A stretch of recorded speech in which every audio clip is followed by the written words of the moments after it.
আমার অস্তিত্বে শুধুই তুই। পাঠ 19। সাবিকুন ও নাহার নিপুণ। আজ সবাই বাড়িতে আছে। সন্ধ্যা বেলায় শিকদার বাড়ি এমনিতেই জমজমাট থাকে। যেন চাঁদের হাট বসে এইখানে। বাড়ির সকল সদস্যরা বসে আছে ড্রয়িং রুমে। শুধু নেই নিপুণ। পড়ে পড়ে ঘুমাচ্ছে। জেসমিন শিকদার একবার ডেকে এসেছে কিন্তু এই মেয়ের খবর নেই। জুবাইর শিকদার, জুনাইদ শিকদার আর জয়নাল শিকদার একসাথে বসে চায়ের কাপে চুমুক দিচ্ছে, ব্যবসায়িক কিছু কথাও বলছেন। অনিমা শিকদার, আখি শিকদার আর জেসমিন শিকদার বসে বসে মুড়ি মাখাচ্ছেন। ইভা আর ইভান বসে বসে টিভি দেখছে। আদ্র আর সোহাইব একসাথে কথা বলতে বলতে সিঁড়ি দিয়ে নিচে নামছে। বাড়ির সবাই একসাথে তাদের দিকে তাকালো। আবার চোখ সরিয়ে নিল। যে যার কাজে মন দিল। আদ্র আর সোহাইব আসা মাত্রই ইভা আর ইভান টিভি অফ করে দিল।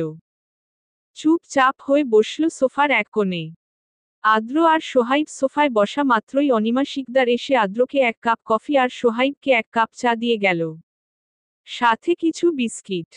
যদিও তিনি জানেন আদ্রি বিস্কিট খাবে না, সোহাইবের জন্য মূলত বিস্কিটগুলো। অর্পা এতক্ষণ ধরে ঠিকানা খুঁজতে খুঁজতে ক্লান্ত। তাদের বাসা থেকে শিকদার বাড়ি মূলত অনেক দূরে। সে ভেবে পায় না এত দূরে কেন তার ভাই টিউশন নিল। অনেক খোঁজাখুঁজি করার পর অর্পা নিজের গন্তব্যে এসে পৌঁছালো। বাড়ির গেটের সামনে দাঁড়িয়ে আছে সে। বাড়িটাকে পর্যবেক্ষণ করাই বোধ হয় এখন তার প্রধান কাজ। মনেমনে বলে উঠল, এটাই তাহলে শিকদার বাড়ি। এই এলাকার সবচেয়ে প্রসিদ্ধ বাড়ি। দোতলা বিশিষ্ট বাড়িটি কোনো যেন তার নজর কাড়ছে বারে বারে। তখনই গেটের পাশের দারোয়ান প্রশ্ন করল, কি চাই আপনের আপা? কোনো কাম আছিল এই বাড়িতে? অর্পার ধ্যান ভাঙল দারোয়ানের কথায়। আরেকটু সামনে গিয়ে দারোয়ানকে বলল, জি, আসলে আমি রাসেলের বড় বোন। ও কিছু দিন আসতে পারবে না তাই আমাকে আসতে বলা হয়েছে। দারোয়ানটি দাঁত কেলিয়ে বলল, ও আপনি তা হইলে নিপুণ মামনির নতুন ম্যাডাম, আগে কইবেন না, তা হইলে তো আর এতক্ষণ দাঁড়াই থাকতে হইতো না। দারোয়ানটি তাড়াতাড়ি গেট খুলে দিল। অর্পা ভেতরে ঢুকতে ঢুকতে প্রশ্ন করল, আপনার নাম কি চাচা? দারোয়ানটি আরেকটু কথার নাগাল পেয়ে বলতে লাগল, যে, আমার না করিম মিয়া। আপনি আমারে করিম কইয়া ডাকতে পারেন। অর্পা মুচকি হেসে বলল, আমি আপনাকে নাম ধরে ডাকতে পারবো না। তার থেকে ভালো চাচা বলে ডাকি। না হলে করিম চাচা? করিম মিয়া আইচ্ছা বলে একটু হাসল। অর্পা ও চলে গেল সদর দরজার দিকে। কলিং বেলের শব্দে আখি শিকদার গিয়ে দরজা খুলে দিল। একটা অপরিচিত মেয়েকে দেখে তিনি অবাক হলেন। হঠাৎ করে প্রশ্ন করে ফেললেন, তোমাকে তো ঠিক চিনলাম না মা, কাকে চাই? অর্পা বলল, আন্টি আমি রাসেলের বড় বোন। ও আসতে পারবে না তাই আমাকে পাঠিয়েছে। কথার আওয়াজ শোনা যাচ্ছে না। তাই অনিমা শিকদার প্রশ্ন করল, কে এসেছে রে আখি? আখি শিকদার অর্পাকে ভেতরে আসতে বলে। অর্পা ও ভেতরে প্রবেশ করে। তার কেমন জানি অস্বস্তি লাগছে। ফুল ফ্যামিলি তার দিকে তাকিয়ে আছে। শুধুমাত্র সোফায় বসা দুই ব্যক্তি বাদে। আখি শিকদার সবার দিকে তাকিয়ে বলে, রাসেলের বড় বোন এসেছে। নিপুণকে পড়াতে। রাসেলের বোন কথাটি শুনে আদ্র আর সোহাইব পেছনে ফিরে তাকায়। অর্পাকে দেখে সোহাইবের হাত কাঁপাকাঁপি শুরু হয়ে যায়। খানিকক্ষণের মাঝে চায়ের কাপটা লুটিয়ে পড়ে নিচে। কিছু পড়ার শব্দে অর্পা ও সোহাইবের দিকে তাকায়। চোখাচোখি হয় দুজনের। তৎক্ষণাৎ আকাশ ভেঙে পড়ে অর্পার মাথায়। বিড়বিড় করে বলে উঠে, সোহাইব, আমার সোহাইব। আমি পেয়েছি তাকে। পেয়েছি। কিন্তু তার কথা কেউই শুনে না। আদ্র এতক্ষণ ধরে লক্ষ্য করছে ব্যাপারটা। কিছুটা আন্দাজ করছে ব্যাপারটা, এ ব্যাপারে সোহাইবের সাথে পরে কথা বলতে হবে। অনিমা শিকদার আর আখি শিকদার ছুটে গিয়েছেন ছেলের কাছে। কোথাও লেগেছে কি না দেখার জন্য। জুনাইদ শিকদার বলে উঠল, বাসায় নতুন একজন এসেছে, তার মধ্যে অঘটন ঘটিয়ে ফেললে তুমি সোহাইব। সে এখন কি ভাবছে? তুমি কিছু মনে করো না মা? অর্পার দিকে তাকিয়ে। অর্পা নির্লিপ্ততা কণ্ঠে জবাব দিল, কোনো সমস্যা নেই আঙ্কেল। আমাকে যদি কেউ নিপুণের রুমটা দেখিয়ে দিত তাহলে ভালো হতো। অনিমা শিকদার আখি শিকদার এর দিকে তাকিয়ে বলল, তুই এইগুলো একটু পরিষ্কার কর, আমি ওকে নিপুণের ঘরে নিয়ে যাচ্ছি। অনিমা শিকদার অর্পার কাছে গিয়ে বলল, তোমাকে কিন্তু আমরা অর্পা বলেই ডাকবো, বুঝেছ? চলো, নিপুণের ঘরে নিয়ে যাচ্ছি। ও বোধ হয় এখনো ঘুমাচ্ছে। ওকে তো জানানোই হয়বি তুমি আসবে। তুমি কিছু মনে করো না। অর্পা সামান্য হাসল। হাসির রেখা টেনেই বলল, সমস্যা নেই আন্টি, আমি কিছুই মনে করিনি। অর্পা চলছে অনিমা শিকদারের পেছনে। দোতলায় উঠে গেছে সে। তবে সে কি জানে, এক জোড়া চোখ এখনো তার দিকে তাকিয়ে নিজের তৃষ্ণা মেটাচ্ছে। সে চোখের মালিক হঠাৎই মনে মনে বলে উঠল, বিরহের তপ্ত মরুর পরে তুমি এলে শান্তির বৃষ্টি হয়ে, ভালোবাসার স্রোতে ভাসালে অন্তরের ক্ষতগুলো। কিন্তু অর্পা কি শুনল তার মনের কথাগুলো? অর্পা শুনল না, কেউ শুনল না। আমার অস্তিত্বে শুধুই তুই।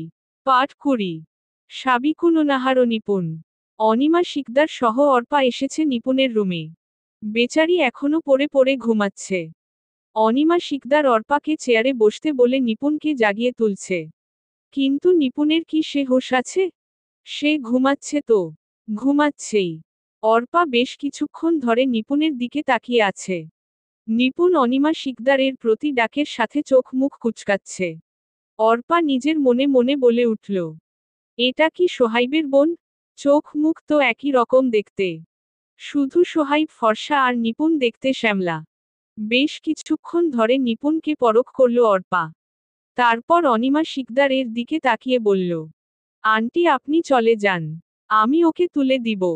অনিমা শিকদার অর্পার দিকে তাকিয়ে হাসতে হাসতে বললেন, তুমি তুলতে পারবে তো? ও কিন্তু এত সহজে উঠবে না। অর্পা ও মৃদু হাসল অনিমা শিকদারের কথায়। তারপর বলে উঠল, অবশ্যই, আমি তুলতে পারবো।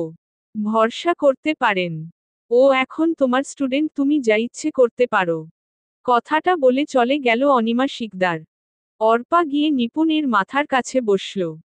ভালো করে মুখটা পরখ করল, এই প্রথম তার রাসেলকে ধন্যবাদ দিতে ইচ্ছে করছে। এতদিন কত কাতরেছে সোহাইবের এক নজর দেখা পাওয়ার আশায়। আর তার ভাই কি না সোহাইবদের বাড়িতেই টিউশনি নিয়েছে। অর্পা নিপুণের দিকে ঝুঁকল কিছুটা, তারপর কানের কাছে ফিসফিস করে বলে উঠল, নিপুণ আমি কিন্তু তোমার নতুন ম্যাডাম। আমাকে কিন্তু তুমি অনেকক্ষণ অপেক্ষা করিয়ে রেখেছ। এবার উঠে পড়ো। নিপুণ কিছুটা নড়েছে উঠল। নতুন ম্যাডাম কথাটি কর্ণকুহর দিয়ে প্রবেশ করা মাত্র তড়িৎ গতিতে উঠে বসল। আশেপাশে চোখ বুলালো, অর্পাকে পাশে দেখতে পেয়ে মনেমনে বলে উঠল, এটাই কি তাহলে রাসেল স্যারের বড় বোন? নিপুণকে এভাবে অবাক দৃষ্টিতে তাকিয়ে থাকতে দেখে অর্পা মৃদু হেসে বলল, আমি হলাম তোমার স্যার, মানে রাসেলের বড় বোন। তুমি হয়তো জানো রাসেল এই কয়েক দিন আসতে পারবে না, তাই আমার আশা। তুমি ফ্রেশ হয়ে এসো আগে, তারপর কথা হবে। নিপুণ চলে গেল ফ্রেশ হতে। অর্পা গিয়ে চেয়ারে বসল। কিছুক্ষণের মধ্যেই নিপুণ ফ্রেশ হয়ে আসলো। গিয়েই বসে পড়ল অর্পার পাশের চেয়ারে। অর্পা একবার নিপুণের দিকে তাকালো। তারপর বলতে লাগলো, আমার নাম অর্পা। তুমি আমাকে আপু বলে ডাকতে পারো। আজকে আমরা খুব কম পড়ব। আমি রাসেলের থেকে যতটুকু শুনেছি তুমি পড়ালেখায় খুব মনোযোগী, নিপুণ। তবে আমি প্রশংসা করছি বিধায় যেন আবার তোমার দুষ্টুমি বেড়ে না যায়। নিপুণ অর্পার দিকে তাকিয়ে ফিক করে হেসে দিল। মনে মনে বলে উঠল, কি সুন্দর রাসেল স্যারের বোন। যেমন সুন্দর চেহারা, ঠিক তার চেয়ে সুন্দর তার কথা। নিপুণ ও অর্পার দিকে তাকিয়ে বলল, আমি তাহলে আপনাকে অর্পা আপু বলেই ডাকব। অর্পা মাথা নাড়ালো নিপুণের কথায়। তাদের সময় করতে লাগলো পড়ালেখা আর কিছু মজার মজার দুষ্টুমিতে। সোহাইব এতক্ষণ বাহিরে দাঁড়িয়ে দাঁড়িয়ে নিপুণ আরে অর্পার কথাগুলো শুনছিল। ভিতরে প্রবেশ করেও করল না। ফিরে গেল নিজের রুমে। সোহাইব রুমে এসে চমকালো। কাপা কাপা গলায় প্রশ্ন করল, তুমি আমার ঘরে? আদ্র এক নজর তাকালো সোহাইবের দিকে। তারপর দ্রুত চলে গেল বারান্দায়। আদ্রের যাওয়া দেখে সোহাইব দীর্ঘশ্বাস ফেলে। সে জানে এখন আদ্র কি প্রশ্ন করবে। তাই সে ও বারান্দার দিকে হাঁটা দিল। আদ্র দাঁড়িয়ে আছে পেছনে দিকে ফিরে। আকাশের দিকে তার চাহনি। সোহাইব এসে আদ্রের পাশে দাঁড়ালো। একবার মুখের দিকে তাকিয়ে সেও আকাশের পানে তাকালো। নির্লিপ্ততা কণ্ঠে প্রশ্ন করল। আকাশের পানে কি দেখো? আজ তো আকাশ অন্ধকার। চাঁদ তো আজ নেই। আদ্র নড়ল না নিজের জায়গা থেকে। সোহাইবের দিকেও চাইল না। নির্বিকার কণ্ঠে বলে উঠল, চাঁদ উঠুক আর না উঠুক, চাঁদের জায়গা কিন্তু আকাশে। আদ্র ফের বলে উঠল, রাসেলের বোনকে তুই কি করে চিনিস? দেখে তো মনে হচ্ছিল। আদ্র আর কিছু বলার আগে সোহাইব বলে উঠল, ভাই সরি। কেন? সোহাইব আবার বলে উঠল, তোমাকে না জানানো জন্য। থামল সোহাইব, আবার বলে উঠল, ভাই আমি সিলেটে গিয়ে অর্পার দেখা পাই। জানি না কিভাবে আমি ওকে ভালোবেসে ফেলি। কিন্তু ভাই আমি সত্যি বলছি আমি নিজের উপর কনফিডেন্সে ছিলাম না। আমি ভেবেছিলাম এটা জাস্ট একটা ভালো লাগা। আমি গুরুত্ব দেইনি। কিন্তু কিন্তু কি? আদ্রর এখনো শান্ত।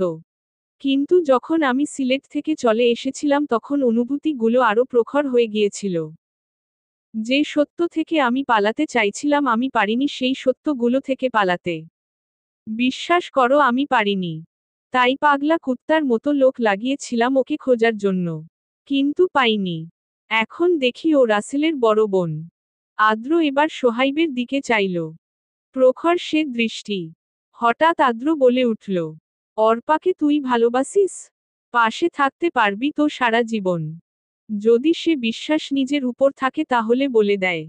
সময় নষ্ট করলে তোরই ক্ষতি। আমি ভালোবাসি অর্পাকে। পাশে থাকতে পারবো সারা জীবন। খুব শীঘ্রই আমি ওকে বলে দিব ভাই। খুব শীঘ্রই। আদ্র মৃদু হাসল। তৎক্ষণ সোহাইব প্রশ্ন করল, তাহলে তুমি বলছো না কেন ভাই? তুমি কবে বলবে সব? আমার অস্তিত্বে শুধুই তুই। পাঠ 21। সাবিকুননাহার নিপুণ। সোহাইবের প্রশ্নে আদ্র হেসে দিল। আদ্র এবার পূর্ণ নেত্রে চাইল সোহাইবের দিকে। কাঁধে দ্রুম করে একটা কিল মেরে দিল।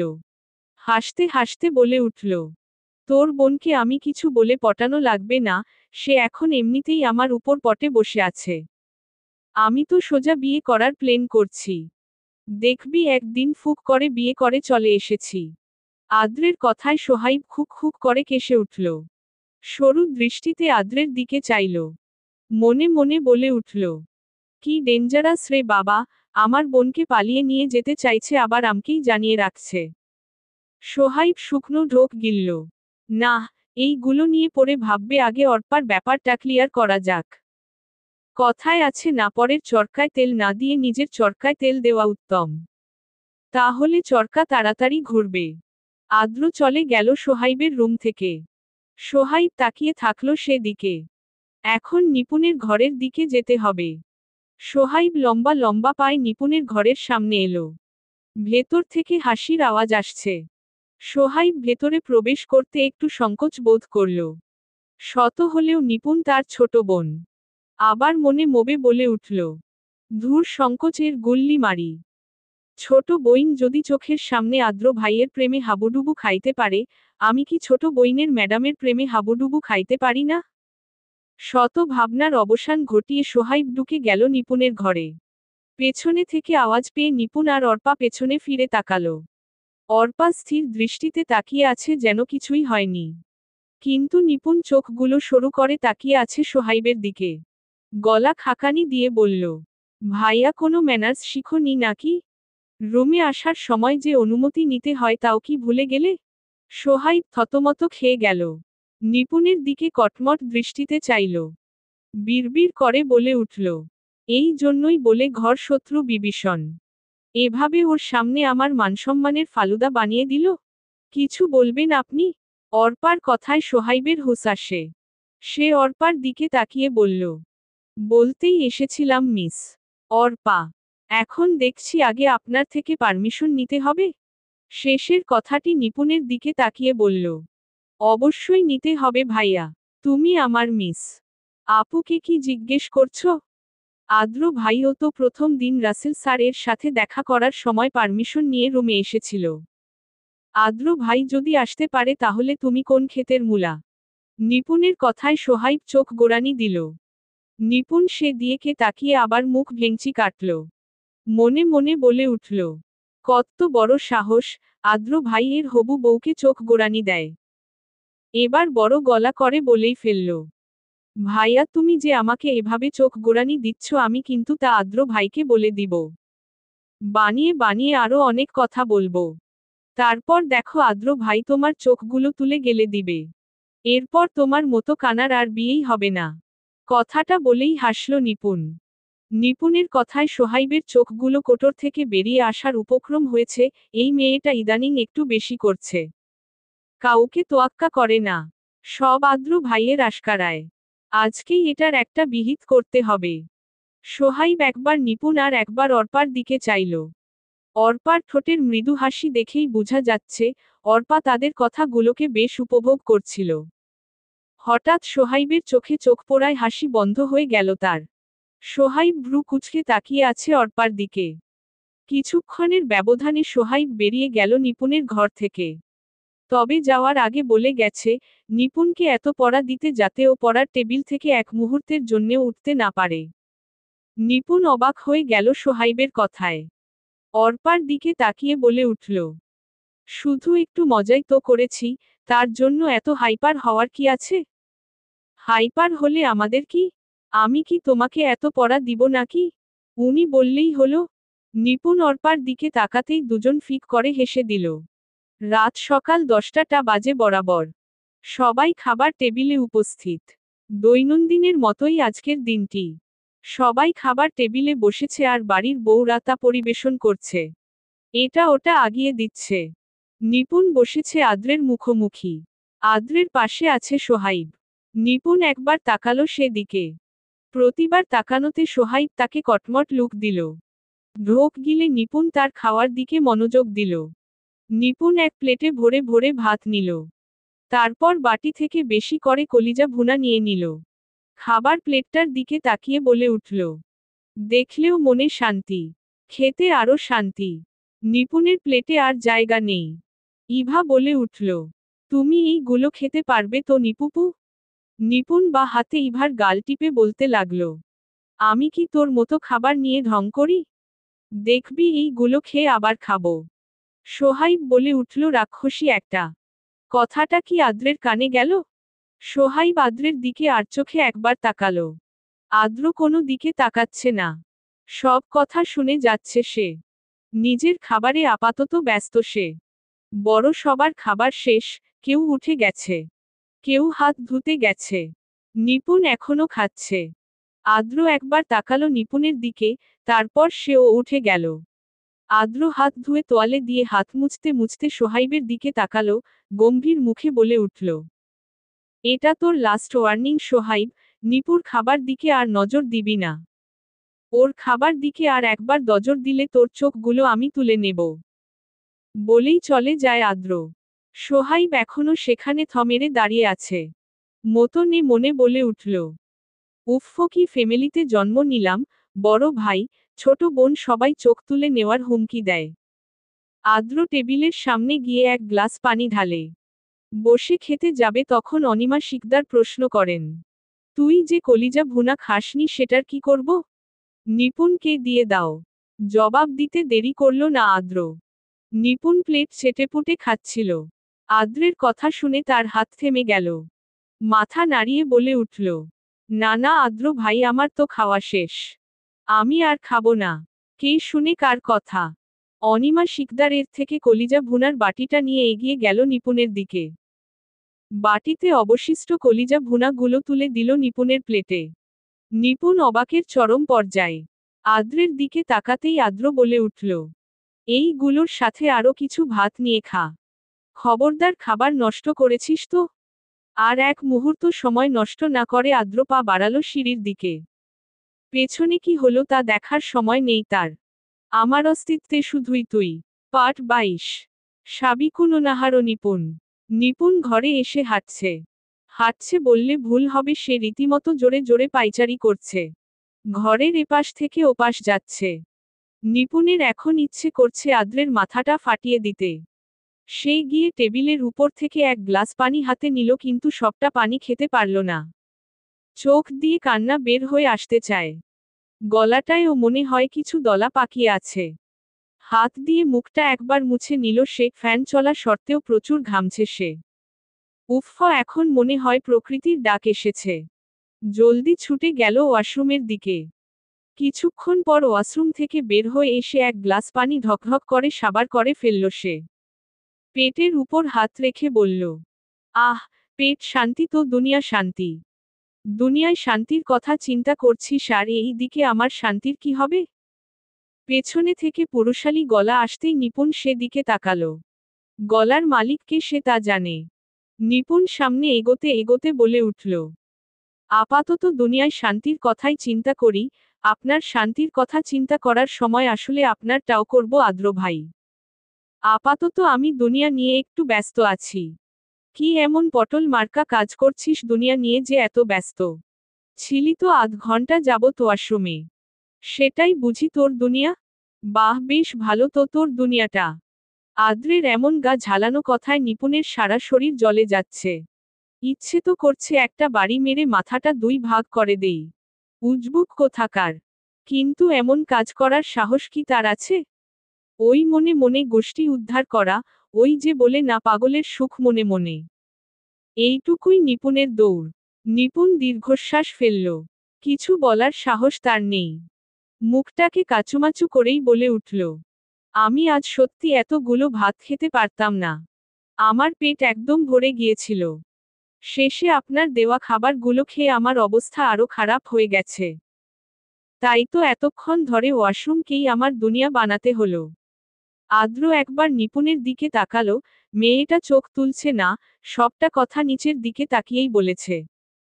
আদ্র অকপটে প্রশ্ন করল, পেটে জায়গা না থাকলে খেয়েছিস কেন? নিপুণ এবার আদ্রের দিকে চোখ তুলে তাকালো। চোখাচোখি হলো দুজনের। কেউই চোখ সরালো না। আদ্রের চোখের দিকে তাকিয়ে নিপুণ বলে উঠল, আপনি বলেছেন তাই তো খেয়েছি, না হলে কি আমি খেতাম নাকি? আপনার কথা আমি ফেলতে পারি না তাই আপনি বেশি করে এমন করেন। কেমন করি?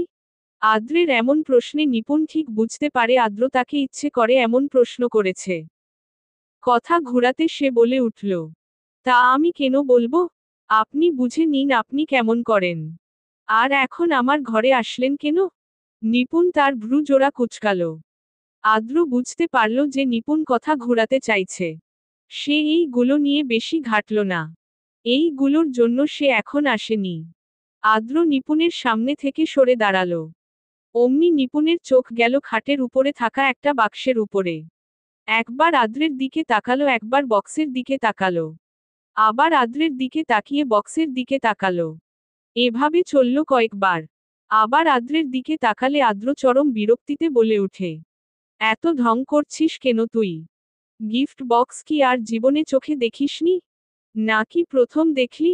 নিপুণ চোখ বড় বড় করে বলে উঠল, আগে তো দেখেছি কিন্তু এত বড় দেখিনি। এটা কি আমার আদ্র ভাই? আদ্র এবার মুখ দিয়ে চসূচক আওয়াজ করে বলে উঠল, তা তোর ঘরে যখন এনেছি তোরই তো হবে। তুই এসব গবেট মার্কা প্রশ্ন কেন করছিস? মাথার ঘিলু কি ওয়াশরুমের কমোডে ফ্লাস করে দিয়ে এসেছিস? নিপুণ কিছু মনে করল না আদ্রের কথায়। এক লাফে চলে গেল খাটের উপরে। গিফট বক্সটা হাত দিয়ে তুলে কোলে নিতে চাইল কিন্তু পারল না। চোখ পিটপিট করে আদ্রের দিকে তাকিয়ে প্রশ্ন করল, কি এনেছেন আদ্র ভাই? এত ভারী কেন এটা? নিপুণের কথা আদ্রের কানে দিয়ে ঢোকেনি। সে তো নিপুণের কার্যকলাপ দেখছে আর মনে মনে হাসছে। বোকা নিপুণ কি তা টের পেয়েছে? পায়নি। সে যতই চালাক হওয়ার ভান করুক আসলে সে বোকাই। মনে মনে আদ্র বলে উঠল, আমার বোকা ঘুমকুমারী। তুই অনেক বোকা। অনেক। নিপুণ এবার এক লাফে আদ্রের সামনে চলে আসলো। আদ্র সামান্য ও নড়েনি নিজের জায়গা থেকে। তবে ধ্যান ভাঙল তার। সামনে তাকাতেই দেখে নিপুণ তার দিকে ভ্রু কুঁচকে তাকিয়ে আছে। আদ্র এবার প্রশ্ন করল, কি সমস্যা তোর? এভাবে বাদরের মতো লাফাচ্ছিস কেন? সমস্যা আমার না আদ্র ভাই, সমস্যা আপনার। আপনি কি ধ্যানে চলে গেছিলেন? আমি যে আপনাকে এতক্ষণ ধরে জিজ্ঞেস করছি যে বক্সে কি আছে আপনার সেদিকে কোনো হুঁশ আছে? নিপুণ এবার নরম হয়ে জিজ্ঞেস করল, বলুন না আদ্র ভাই কি আছে এই বক্সে? আদ্র এবার ট্রাউজারের পকেটে দুটি হাত পুরে সোজা হয়ে দাঁড়ালো। ঘাড়টা একটু বাঁকা করে বলে উঠল, আমি বলতে পারবো না কি আছে। তুই খুলে দেখ। আদ্র চোখের ইশারায় বক্সটার দিকে দেখালো। তারপর আবার বলে উঠল, তুই আনবক্সিং কর, আমি আসি। এই বলে পা বাড়ালো। কিছু পা এগিয়ে আবার ফিরে তাকালো নিপুণের দিকে। কেউ গিফট দিলে যে ধন্যবাদ জানাতে হয় তাও কি ভুলে গেলি নাকি? নিপুণ এবার আকাশ থেকে পড়ল। ভ্রু কুঁচকে আদ্রের দিকে তাকিয়ে আছে সে। এভাবে কি কেউ নিজেই নিজের জন্য ধন্যবাদ চায়?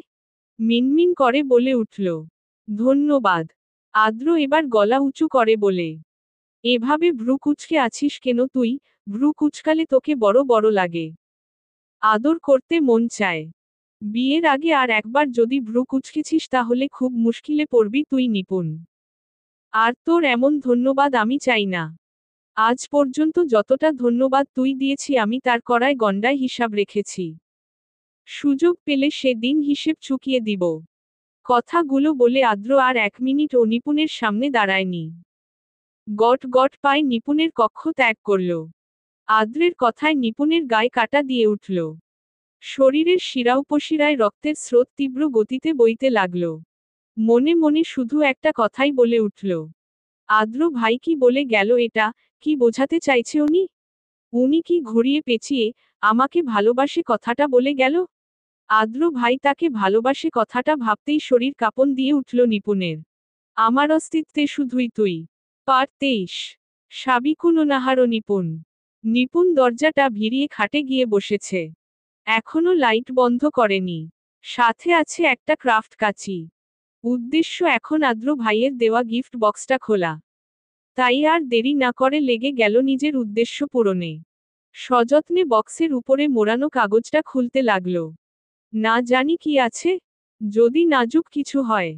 তাই নিপুণ অতি সাবধানতা অবলম্বন করল। অবশেষে বক্সের উপর থেকে রেপিং পেপার খুলতে সফল হল নিপুণ। বক্সের চারপাশের মোড়ানো আঠালো ফিতাগুলো খুলে যেই নিপুণ বক্সের মুখ খুলল অমনি তার চক্ষু চড়কগাছ হয়ে গেল। বক্সের ঢাকনা লাগিয়ে চোখগুলো ভালোমতো কচলে নিল। কিছুক্ষণ পর চোখ মেলে পিটপিট করে চাইল বক্সটার দিকে। এক কল্পনার জগতে নিমজ্জিত হল সে। আরও 1 সপ্তাহ আগের কথা। কলেজ থেকে ফিরে নিপুণ মাত্র একটু শুয়েছে, অমনি জেসমিন শিকদার এলো নিপুণের ঘরে। নিপুণ, এই নিপুণ, দেখ দেখ। নিপুণ চোখ বন্ধ করেই জবাব দিল, কি হয়েছে চাচি?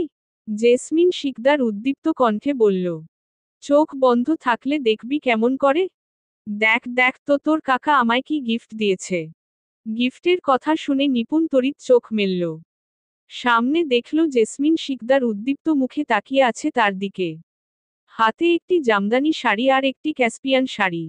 নিপুণ অবাক চোখে তাকালো সেগুলোর দিকে। বিস্মিত কণ্ঠে বলে উঠল, ওয়াও চাচি, শাড়িগুলো তো খুব সুন্দর। কাকার চয়েস তো মাশাল্লাহ। ঠিক বুঝেছে তোমাকে কিসে মানাবে। হঠাৎ করে গিফট ব্যাপার কি হুম হুম? নিপুণের এমন রসিকতায় জেসমিন শিকদার যেন বরফের ন্যায় গলে গেল। খাটে বসতে বসতে বলল, আমি কি জানি তোর কাকা আমায় এগুলো দিবে? আমি কি কোনো উপহার চেয়েছি নাকি? আমি তো শুধু বলেছিলাম এই শাড়ি দুটো সুন্দর। কখন অর্ডার দিল কে জানে? আজই আমায় দিল। জেসমিন শিকদার আরেকটু উচ্ছ্বাসিত হয়ে বলল, যাই, বড় আপা আর ছোট আপাকে দেখিয়ে আসি।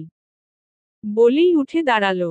নিপুণ জেসমিন শিকদারের দিকে তাকিয়ে কিঞ্চিত হাসল। তার চাচি একটু আহ্লাদি।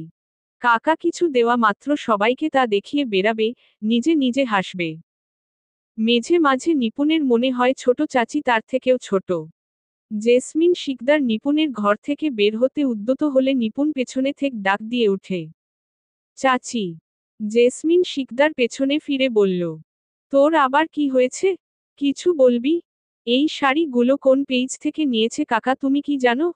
না জানলে জিজ্ঞেস করে একটু আমাকে বলবে, আমিও একটু দেখতাম আর কি।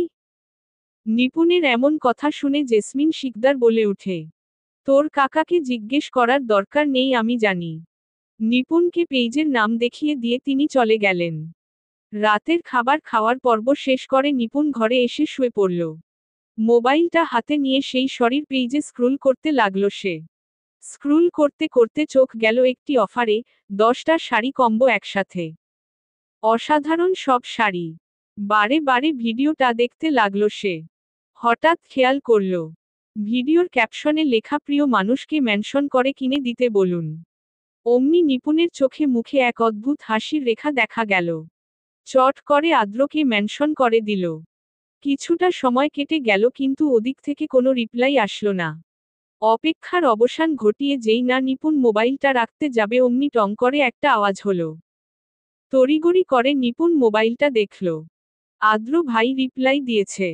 এক গাল হেসে যেই না রিপ্লাইটা দেখল অমনি হাসিটা গায়েব হয়ে গেল। থাপ্পড় মেরে গাল দুটো লাল নীল করে দিব বেয়াদব। এত রাতে মানুষকে মেনশন করে বিরক্ত করিস। কমেন্ট ডিলিট করবি নাকি আমি তো রুমে এসে থাপ্পড় মেরে ডিলিট করাবো। আদ্রের এমন রিপ্লাই দেখে দুঃখে কষ্টে নিপুণের চোখে জল চলে এলো। সাথে সাথে সেই কমেন্টে ৩-৪টা হা হারিয়ে পড়ে গেছে। এগুলো দেখে লজ্জায় নিপুণ কমেন্টটা ডিলিট করে দিল। মনে মনে প্রতিজ্ঞা করে নিল কোনো দিন এভাবে আদ্র ভাইকে আর কিছু কিনে দিতে বলবে না। জীবনেও না। মশার কামড়ে নিপুণের ধ্যান ভাঙল। বক্সের মুখটা আবার খুলল। খোলা মাত্রই একটা চিরকুট নজরে পড়ল তর। বক্স থেকে তুলে আলতো হাতে নিল নিপুণ। কাপা কাপা হাতে খুলল সেই চিরকুটখানা। চোখ বুলালো হলুদ কাগজের উপরে লাল রঙের সেই মোহনীয় লেখাটায়। শাড়িতেই নারী, তাই তোকে এই শাড়িগুলো দিলাম। না হলে কখনোই তোকে এইগুলো দিতাম না। দিয়েছি বলে আবার দিন দুনিয়া ভুলে নাচতে শুরু করিস না।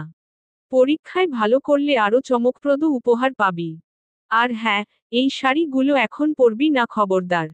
বিয়ের পর পরিস। তোর বরের সামনে। চিঠিটা পড়া মাত্রই নিপুণের মুখে লাজুক হাসি ফুটে উঠল। অবাক চোখে শাড়িগুলোকে দেখল নিপুণ। বালুচরি শাড়ি, ধনেখলি শাড়ি, তাঁত শাড়ি, সাইক্লাম শাড়ি, ক্যাসপিয়ান শাড়ি, আরে কয়েকটা জরজেট শাড়ি।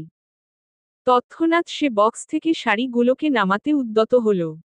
একটা একটা করে শাড়ি নামিয়ে সযত্নে খাটের উপরে রাখল। গুনে গুনে 20টা শাড়ি নামিয়েছে নিপুণ। ডার্ক রেড ভালভেট কালারের জরজেট শাড়িটা হাতে নিয়ে দেখছে সে। তারপর চোখ গেল পার্টি ওয়ার সিপন শাড়িটাতে। সাদা রঙের শাড়িটা একদম নজর করা। নিপুণের প্রায় পাগল পাগল অবস্থা। যেটা দেখছে ওইটাই ভালো লাগছে। নিজের হাতে নিজে চিমটি কাটল নিপুণ। না, এইগুলো সত্য। আদ্র ভাই সত্যিই আমাকে এত সুন্দর সুন্দর শাড়িগুলো উপহার দিয়েছেন। আবার সেই চিরকুটখানা হাতে নিয়ে পরপর ৩-৪টা খানা চুমু খেয়ে নিল।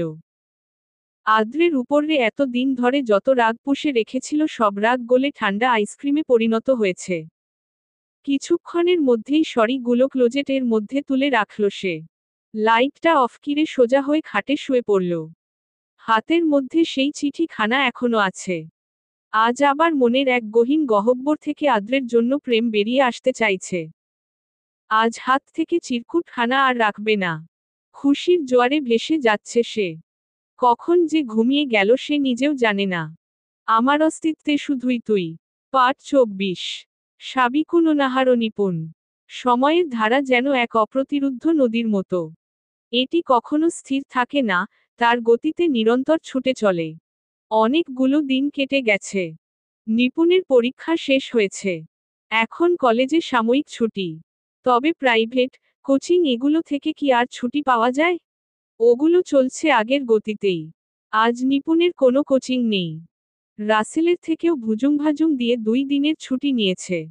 এখন আর অর্পা আসে না। আসবেই বাকি করে, সে তো সাময়িকের অতিথি ছিল। সকাল থেকেই নিপুণ ইনিয়ে বিনিয়ে ঘুরতে যাওয়ার কথা অনেকবার সকলের কানে তুলেছে। কিন্তু কেউই তার কথার পাত্তা দেয়নি।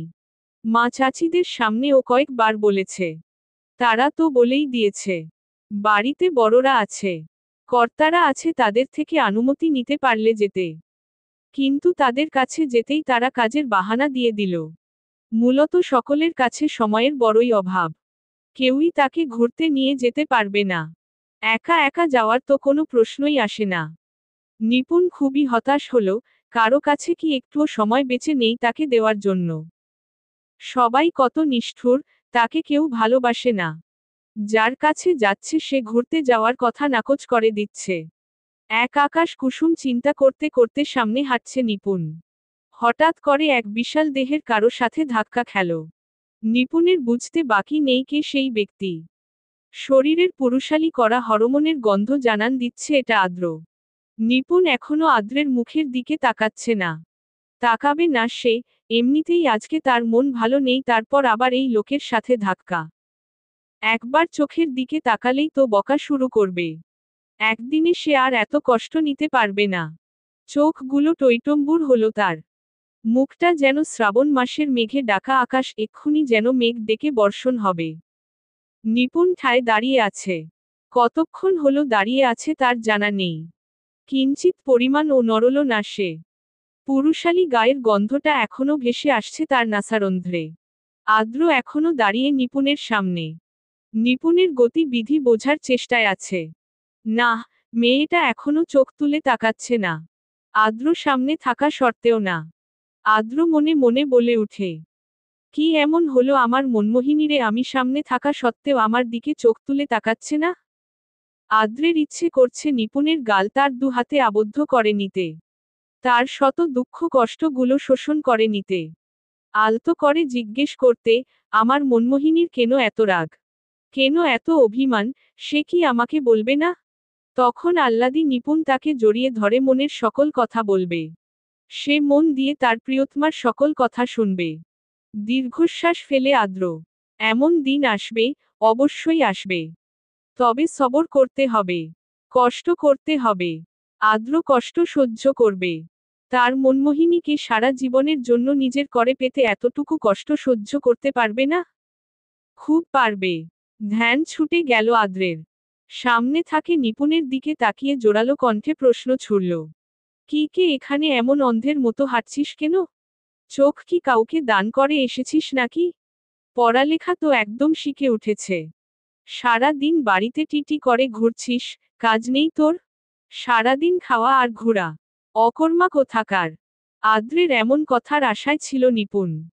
সে জানে এই লোকের মুখ থেকে তার জন্য আদর সোহাগ মাখা কথা বের হবে না। বের হবে শুধু কষ্ট দেওয়ার মতো কথা। নিপুণের চোখে মনে হয় আরেকটু জল বৃদ্ধি পেল। নজর তুলে আদ্রের দিকে তাকালো। আদ্র এতক্ষণ যেন এই অপেক্ষায় ছিল। এই চোখ দেখার জন্যই তো এত কঠিন কথা শোনালো সে, কিন্তু নিপুণের চোখের অবস্থা দেখে তার বুকের ভেতরটা খড়খড়ে মরুতে পরিণত হলো। এখনই বুঝি নিপুণের চোখের জলে তা বিশাল সমুদ্রে পরিণত হবে। নিপুণ চোখের জল নিয়ন্ত্রণে আনল। নরম কণ্ঠে বলে উঠল, আমি সরি আদ্র ভাই। দেখতে পাইনি আমি, অন্য কিছু ভাবছিলাম। তা কি ভাবছিলেন আপনি ম্যাডাম? আদ্রের এমন সম্বোধনেও নিপুণের হেলদোল হল না। মুখ এখনো মলিন। ম্যাডাম ডাকটি মনে হয় তার কর্ণকুহরে প্রবেশ করেনি। আদ্রের দিকে তাকিয়ে বলল, আমি বললে কি হবে আদ্র ভাই, আপনি কি আমার ইচ্ছের গুরুত্ব দিবেন? সবাই যেমন আমাকে ফিরিয়ে দিয়েছে আপনিও ফিরিয়ে দিবেন। আদ্র নিপুণের দিকে এখনো তাকিয়ে আছে। মনে মনে বলে উঠল, তোকে ফেরানো মতো সাহস যে আমার এখনো হয়নি। তোকে ফিরিয়ে দিলে তো আমি নিজেই শেষ হয়ে যাব। আর জেনে বুঝে কি কেউ কাউকে শেষ করতে চায়? মনের চিন্তা ধারাকে সাইডে রেখে আদ্র বলে উঠল, তুই তো আগে আমার কাছে চেয়ে দেখ, তারপর দেখ আমি দেই কি না। আদ্রের হঠাৎ এমন নরম গলা শুনে নিপুণ অকপটে বলে উঠল, আমি ঘুরতে যেতে চাই, নিয়ে যাবে না আমায়? নিপুণের এমন একখানা কথা শুনে আদ্র ঠোঁট বাঁকিয়ে হাসল। তারপর তড়িৎ গতিতে নিপুণকে পাশ কাটিয়ে চলে গেল। নিপুণ শুধু হতভম্বের ন্যায় তাকিয়ে থাকল সেদিকে। মনে মনে বলে উঠল, হৃদয়হীন, নিষ্ঠুর মানব, কঠিন হৃদয়। না নিয়ে গেলে জানতে চাইলেন কেন? কষ্টে আরেকটু লবণ দিতে?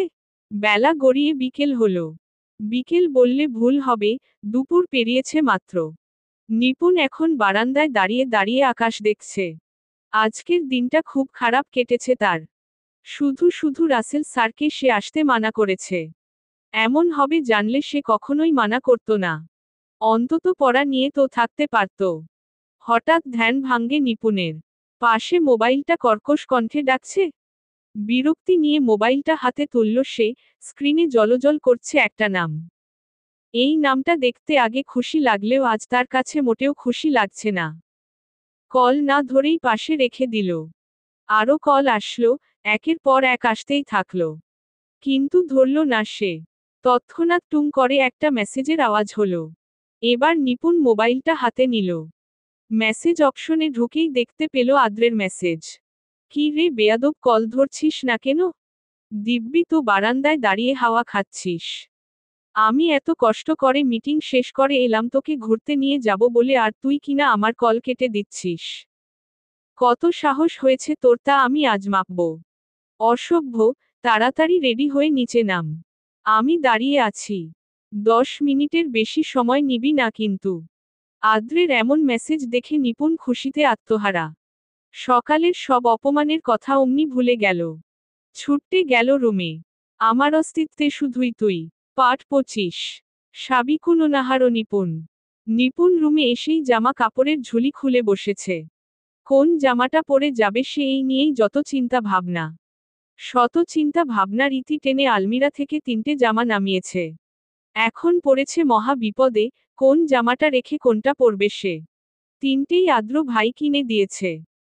একবার গালে হাত দিয়ে আকাশি রঙের 3 পিচটা দিকে তাকায়, তো আবার কালো রঙের আনারকলিটার দিকে। সবশেষে সাদা রঙের গ্রাউন্ড জামাটা হাতে তুলে নে। না, সাদা জামাটাই পরবে। এটা একটু হালকা আছে। খাটের দুটো জামার দিকে তাকিয়ে বলল, আমি সরি রে, তোদের দুটোকে পরতে পারবো না। আবার কোনো সময় তোদেরকে পরব। আজ না হয় সাদাটাকেই পরি। নিজের এমন ঢংমার্কা কথায় নিজেই ফিক করে হেসে দেয়। হাতের জামাটা নিয়ে ছুট লাগায় ওয়াশরুমের দিকে। আদ্র প্রায় 20 মিনিট যাবৎ বসে আছে গাড়িতে। চোখে মুখে বিরক্তির ছোঁয়া। মেয়েটাকে পই পই করে বলে দিয়েছে 10 মিনিটের মধ্যে তৈরি হয়ে আসিতে, কিন্তু আধ ঘন্টা হতে চলল মহারানীর আসার নাম নেই। বিরক্তিতে আদ্র গাড়ি থেকে নেমে একটা সিগারেট ধরালো। আপন মনে সিগারেট টানতে লাগলো সে। ঠিক তখনই নিপুণ বের হয়ে আসলো। ছুটে আসছে সে। আদ্রের নজর ছুটে আসা এক রমণীর দিকে। মুহূর্তেই সকল বিরক্তির অবসান ঘটল। মনের মধ্যে এক ভালো লাগার স্রোত বইছে।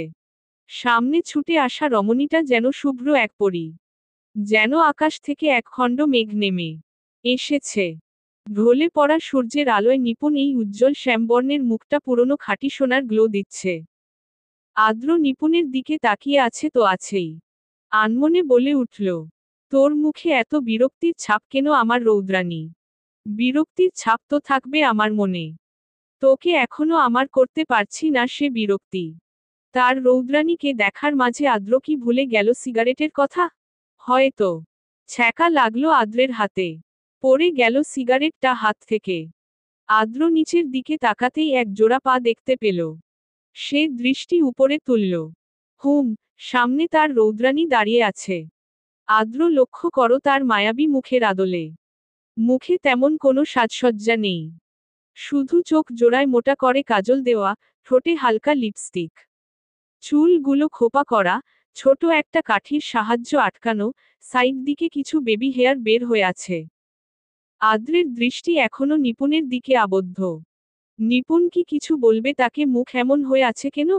আপনি সিগারেট খান আদ্র ভাই? নিপুণের এই কথায় আদ্রের ধ্যান ভাঙে। নিচের পড়ে যাওয়া সিগারেটটার দিকে তাকায়। ঠোঁট বাঁকা করে হাসল আদ্র। এই জন্যই কি নিপুণের মুখটা এমন ছিল?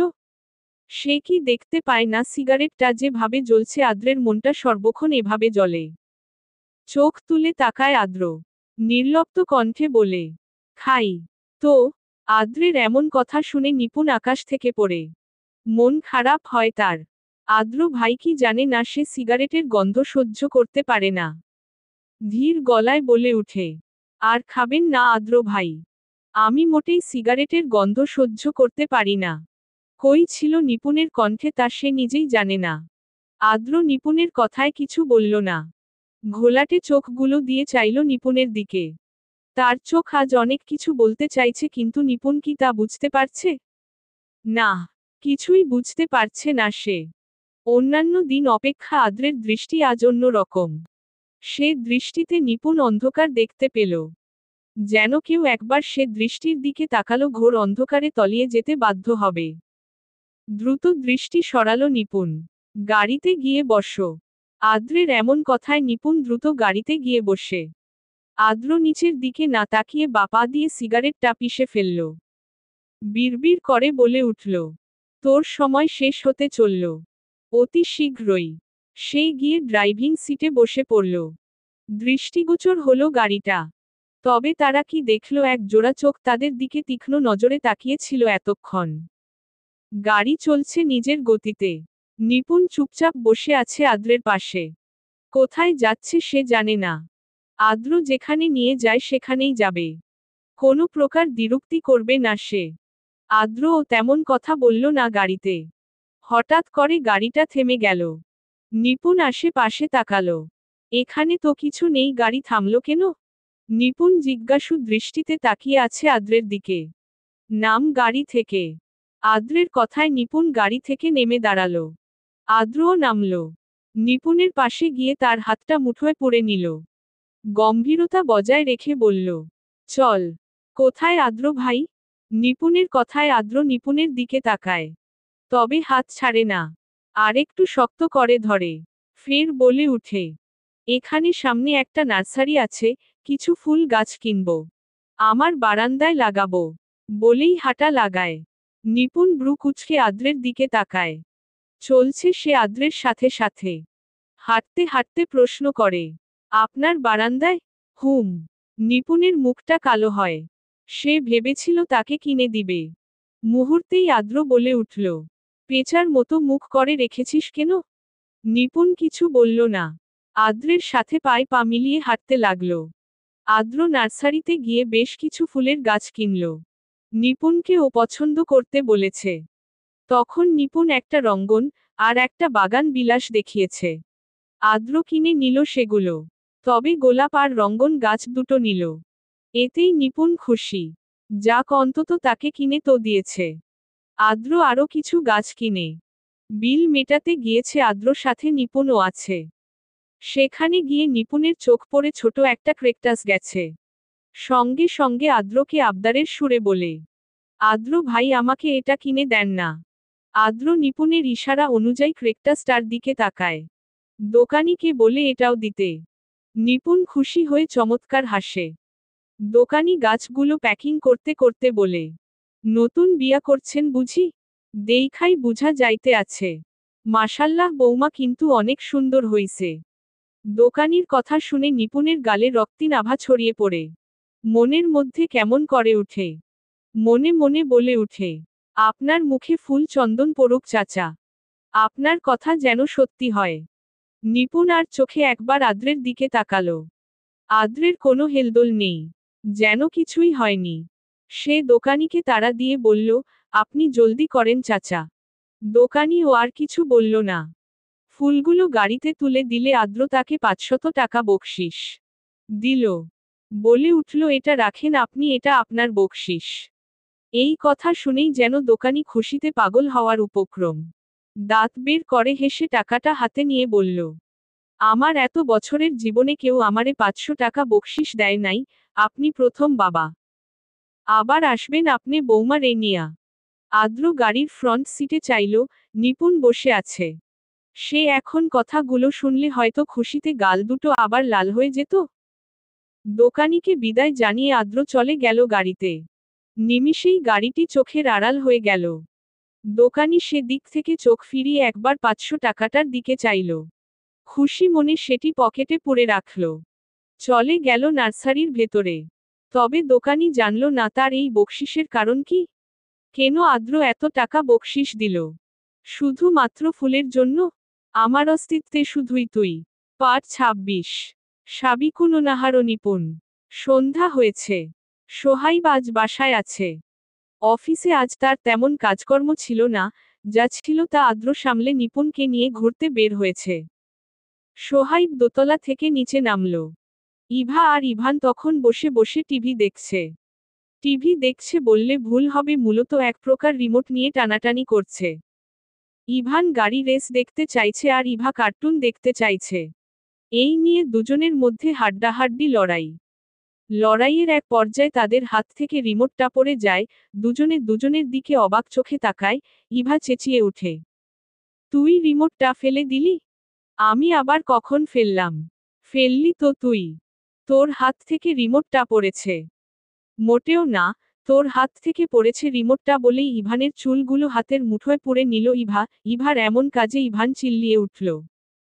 সেও ছেড়ে দিল না ইভাকে। খামচে ধরল ইভার গাল। দুইজনের চিল্লাচিল্লিতে জেসমিন শিকদার ঘর থেকে বের হয়ে আসলেন। তিনি একটু শুয়েছিল, শরীরটা ভীষণ খারাপ করেছে তার। সকাল থেকেই মাথা ব্যথা। ইভান আর ইভার বাজখাই আওয়াজে তার মাথা ব্যথা তরতর করে বেড়ে গেল। তিনি কিছু বলবেন তার আগেই পেছনে থেকে এক গম্ভীর পুরুষালী কণ্ঠ ভেসে আসে। তোমাদের কি কোনো কাজ নেই? পড়ালেখা নেই? এভাবে মারামারি করছো কেন? ইভা আর ইভান সচকিত হল। এটা সোহাইব ভাইয়ের আওয়াজ। দ্রুত দুজন দুজনকে ছেড়ে দিল। আদ্রের পর যদি কাউকে ভয় পায় তা হলো সোহাইব। সোহাইব এগিয়ে আসে তাদের দিকে। নিচ থেকে রিমোট টানিয়ে দাঁড়িয়ে দাঁড়িয়ে রিমোটের ব্যাটারি লাগাতে থাকে। তারপর চোখ তুলে চায় ইভান আর ইভার দিকে। দুজনের ভয়ে কাচুমাচু অবস্থা। ভেজা বেড়ালের মতো বসে আছে দুটো। সোহাইবের আওয়াজ আরেকটু গম্ভীর হলো। কি হলো, কথা বলছি যে কানে যাচ্ছে না? পড়া লেখা নেই তোমাদের? ইভা এবার ভয় কান্না করে দিল। জেসমিন শিকদার এসে বলে, এখন কান্না করছো কেন? ভাইয়া কি বলছে তার উত্তর দাও। ঝগড়া করার সময় মনে থাকে না? সোহাইব জেসমিন শিকদারকে ইশারায় চুপ থাকতে বললেন। আবার ইভা আর ইভানের দিকে তাকিয়ে বলল, যাও ঘরে যাও। তোমাদের যেন আর একটা আওয়াজও না শুনি। কথাটা বলতে দেরি তাদের যেতে দেরি নেই, দুটোই এক ছুটে হাওয়ার মতো মিলিয়ে গেল। সোহাইব মুচকি হেসে জেসমিন শিকদারের দিকে তাকালো। ফের বলে উঠল, কিছু মনে করো না চাচি। ওদের না বকলে এমন মারামারি করেই যেত। জেসমিন শিকদার এবার বলে উঠে, ও কি কথা সোহাইব, ওরা তোমার ভাই বোন। তুমি দোষ করলে অবশ্যই বকবে। তাছাড়া ওরা তো দুধে ধোয়া তুলসী পাতা না, সারাক্ষণ মারামারি, কাটাকাটি করে বেড়াচ্ছে। নেহাত শরীরটা একটু খারাপ না হলে আমি ওদের পিঠের চামড়া তুলে দিতাম। সোহাইব জেসমিন শিকদারের দিকে তাকিয়ে বলে উঠল, কিছু মনে না করলে একটা কথা বলতাম চাচি। তুমি জিজ্ঞেস করছো কেন সোহাইব, বলো কিছু গুরুত্বপূর্ণ? সোহাইব আমতা আমতা করে বলে ফেলল, জি, গুরুত্বপূর্ণ চাচি। ভাবছিলাম ইভা আর ইভানকে যদি সন্ধ্যার পর ঘরে একটা প্রাইভেট দেওয়া যেত তাহলে এই সময়টা ওরা দুইজন ব্যস্ত থাকত। জেসমিন শিকদার সহমত প্রকাশ করলেন সোহাইবের কথায়। তিনি নিজ থেকেই বলে উঠলেন, অবশ্যই সোহাইব, তবে আমি কোনো পুরুষ টিচার দিতে চাচ্ছি না। জানোই তো কেমন দুষ্ট ওরা, বেশি জ্বালাতন করলে পরে বেশি মার খাবে। তাছাড়া অন্য কারণও আছে। তাই যদি কোনো মেয়ে টিচার দেওয়া যেত তাহলে ভালো হতো। সোহাইব যেন এমন সুযোগটাই খুঁজছিল। জেসমিন শিকদারকে আশার আলো দেখিয়ে বললেন, আচ্ছা চাচি, রাসেলের বড় বোন আছে না, ও কেমন গো? তোমরা তো ওকে দেখেছ, ওকে ঠিক করে দিই। পরিচয়ও আছে। জেসমিন শিকদারের পছন্দ হলো সোহাইবের কথা। কথা বলতে বলে তিনি চলে গেলেন। পেছনে ফিরলে হয়তো দেখতে পেত সোহাইবের কূটনীতিক হাসি। আদ্র আর নিপুণ আছে একটি সুনামধন্য রেস্টুরেন্টে। এসে বসতেই ওয়েটার মেনু দিয়ে গেল। নিপুণ আদ্রের দিকে তাকাতেই আদ্র বলে উঠে, যা যা খেতে মন চায় সব অর্ডার দেয়। নিপুণ ও হাতে চাঁদ পেয়ে যায়। খুঁজে খুঁজে চাউমিন, একটা লার্জ পিৎজা, দুটো কর্ন ডগ, এক বক্স নাগা উইংস আর দুটো লাচ্ছি অর্ডার দিল। এরপর আদ্রের দিকে মেনু কার্ডটা এগিয়ে দিয়ে বলল, আমার অর্ডার দেওয়া শেষ আদ্র ভাই, এবার আপনি অর্ডার দিন।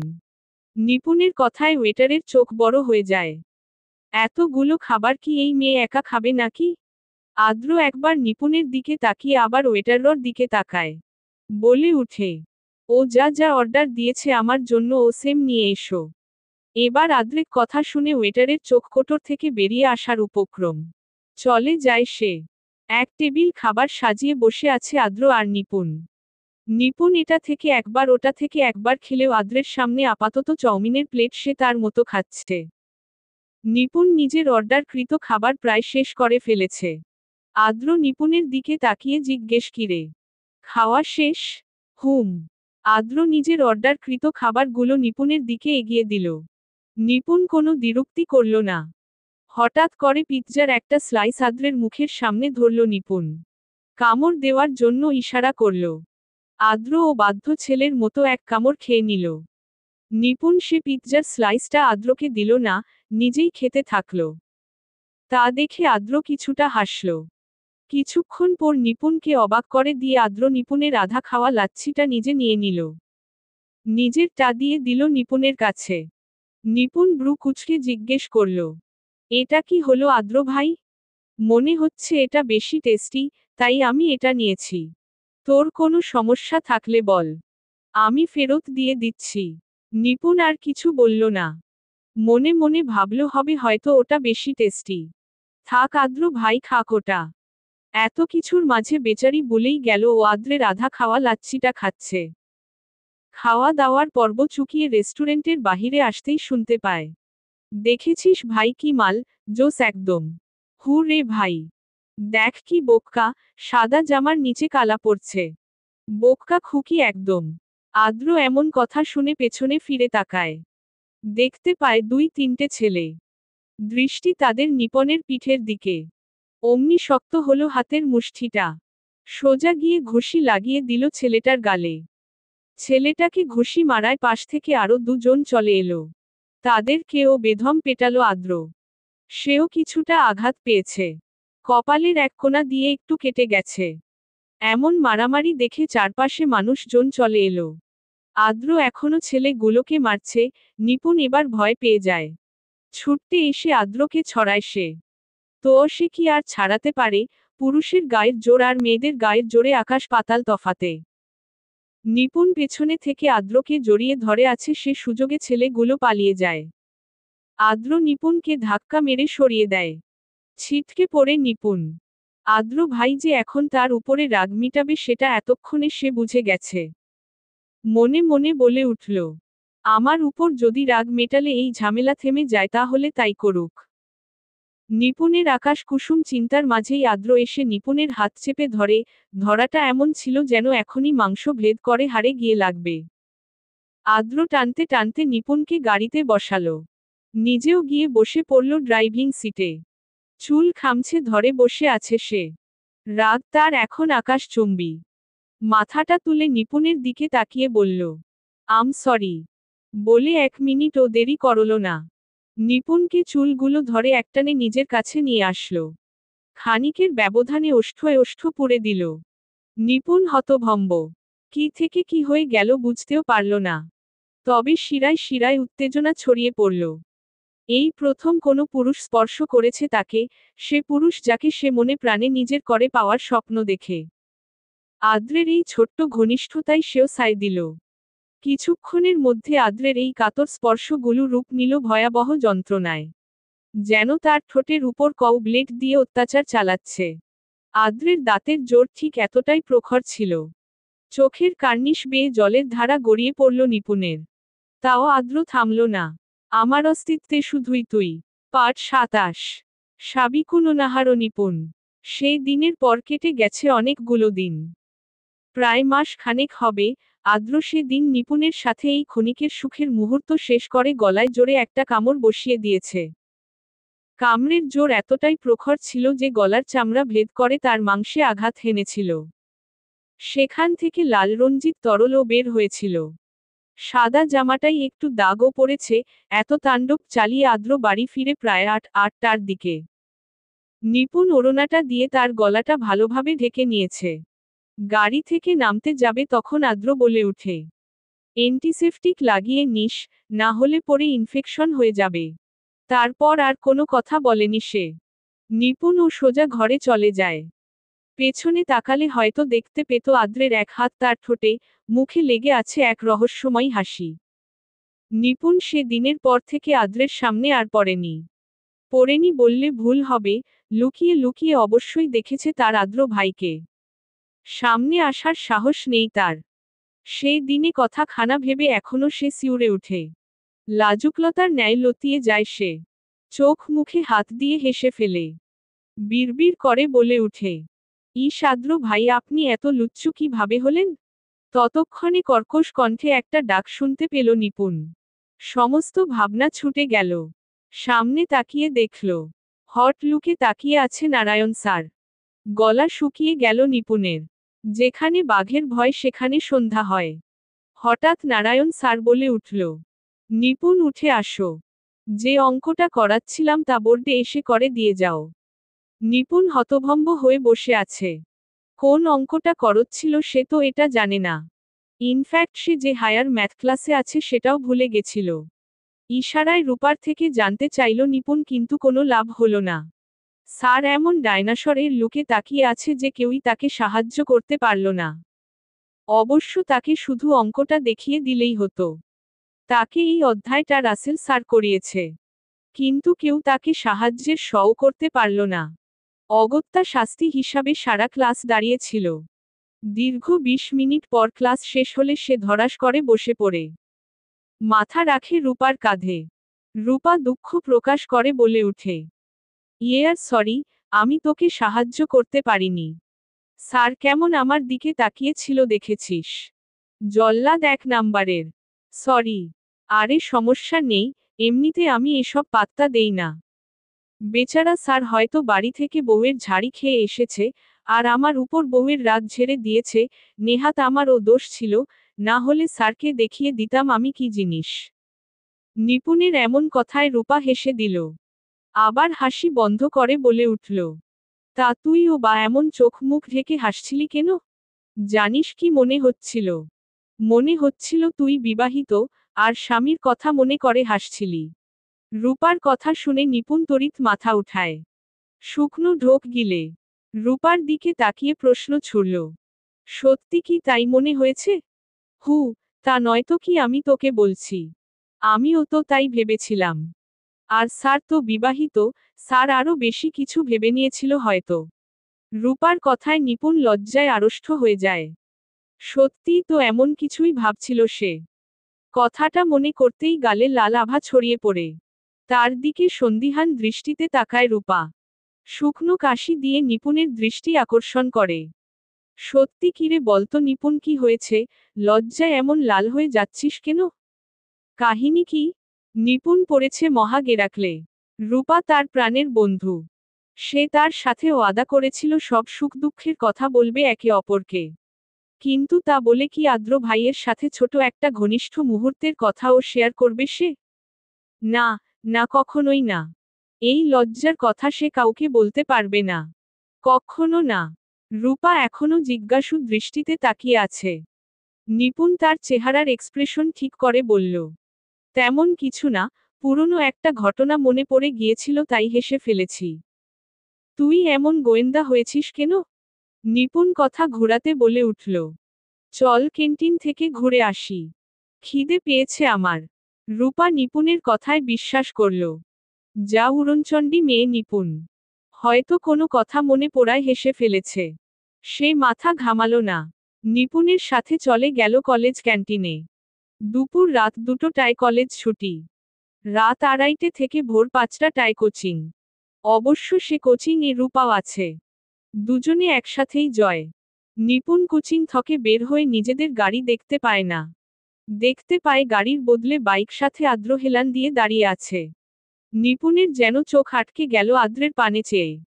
মুখ থেকে আপনা আপনি বের হয়ে আসলো, মাশাল্লাহ। আদ্র আজ সাদা রঙের প্যান্টের সাথে সাদা রঙের পাঞ্জাবি পরিধান করেছে। পায়ে বেল্ট সিস্টেমের জুতা। হাতে কালো রঙের একটা চামড়ার ঘড়ি। নিপুণ ধীর পায়ে এগিয়ে গেল সেদিকে। সামনে গিয়ে দাঁড়ালো, কিন্তু সে মুহূর্তে একটা মেয়ে এসে জড়িয়ে ধরল আদ্রকে। নিপুণের পা জোড়া ওখানেই স্থির হয়ে গেল। মনে হয় কেউ অবশ করে দিয়েছে। কে সেই মেয়ে? রূপা একবার নিপুণের দিকে তাকালো।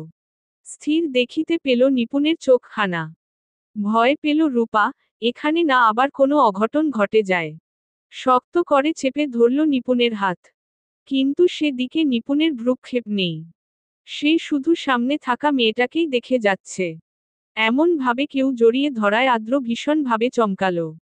ঠেলে দূরে সরিয়ে দিল সে মেয়েটাকে। প্রশ্নাত্মক নজরে চাইল মেয়েটাকে। চিনে বলে তো মনে হচ্ছে না।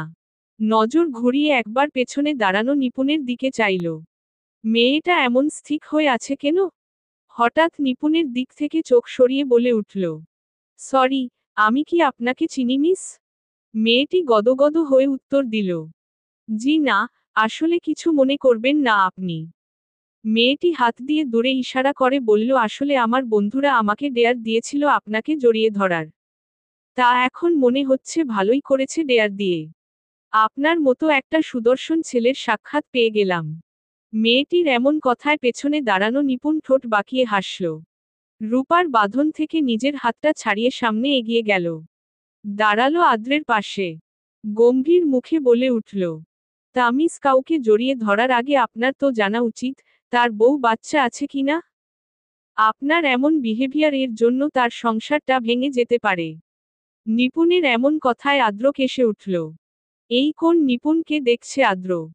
এটা কি তার লাজুকলতা? এ তো গম্ভীরতা। হঠাৎ এমন রাশভারী কণ্ঠ শুনে মেয়েটি আদ্রের পাশে দাঁড়ানো নিপুণকে দেখল। ব্রু কুঁচকে তাকিয়ে আছে। আদ্র মেয়েটির এমন চাহনি দেখে বলল, ও হচ্ছে আমার বোন। আদ্রের কথাটি কেড়ে নিল নিপুণ। বোন উপাধি শুনে মেয়েটি বোধহয় ভীষণ খুশি হল।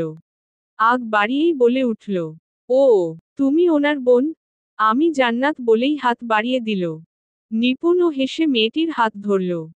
হাসি হাসি মুখ দিয়ে বলে উঠল, তা জান্নাত আপু বলে বলি? অবশ্যই। তা জান্নাত আপু, তোমার প্রথমে জানা উচিত তুমি এতক্ষণ ধরে যার অ্যাটেনশন পাওয়ার চেষ্টা করছিলে সে বিবাহিত। একটা বাচ্চাও আছে।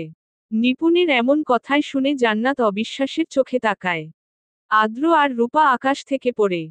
জান্নাত আদ্রের দিকে তাকালে আদ্র শুকনো একটা হাসি দেয়। জান্নাত নিপুণের দিকে তাকিয়ে বলল, তুমি যে মিথ্যা কথা বলছো না তার কি গ্যারান্টি? নিপুণ জান্নাতের দিকে তাকিয়ে মুচকি হাসি দেয়। ফের বলে উঠে, তোমাকে মিথ্যা বলে আমার কি লাভ? আর তার থেকে বড় কথা, উনার বউ এখন আবার প্রেগন্যান্ট। নিপুণের এমন কথা শুনে আদ্র মুচকি হাসি দেয়।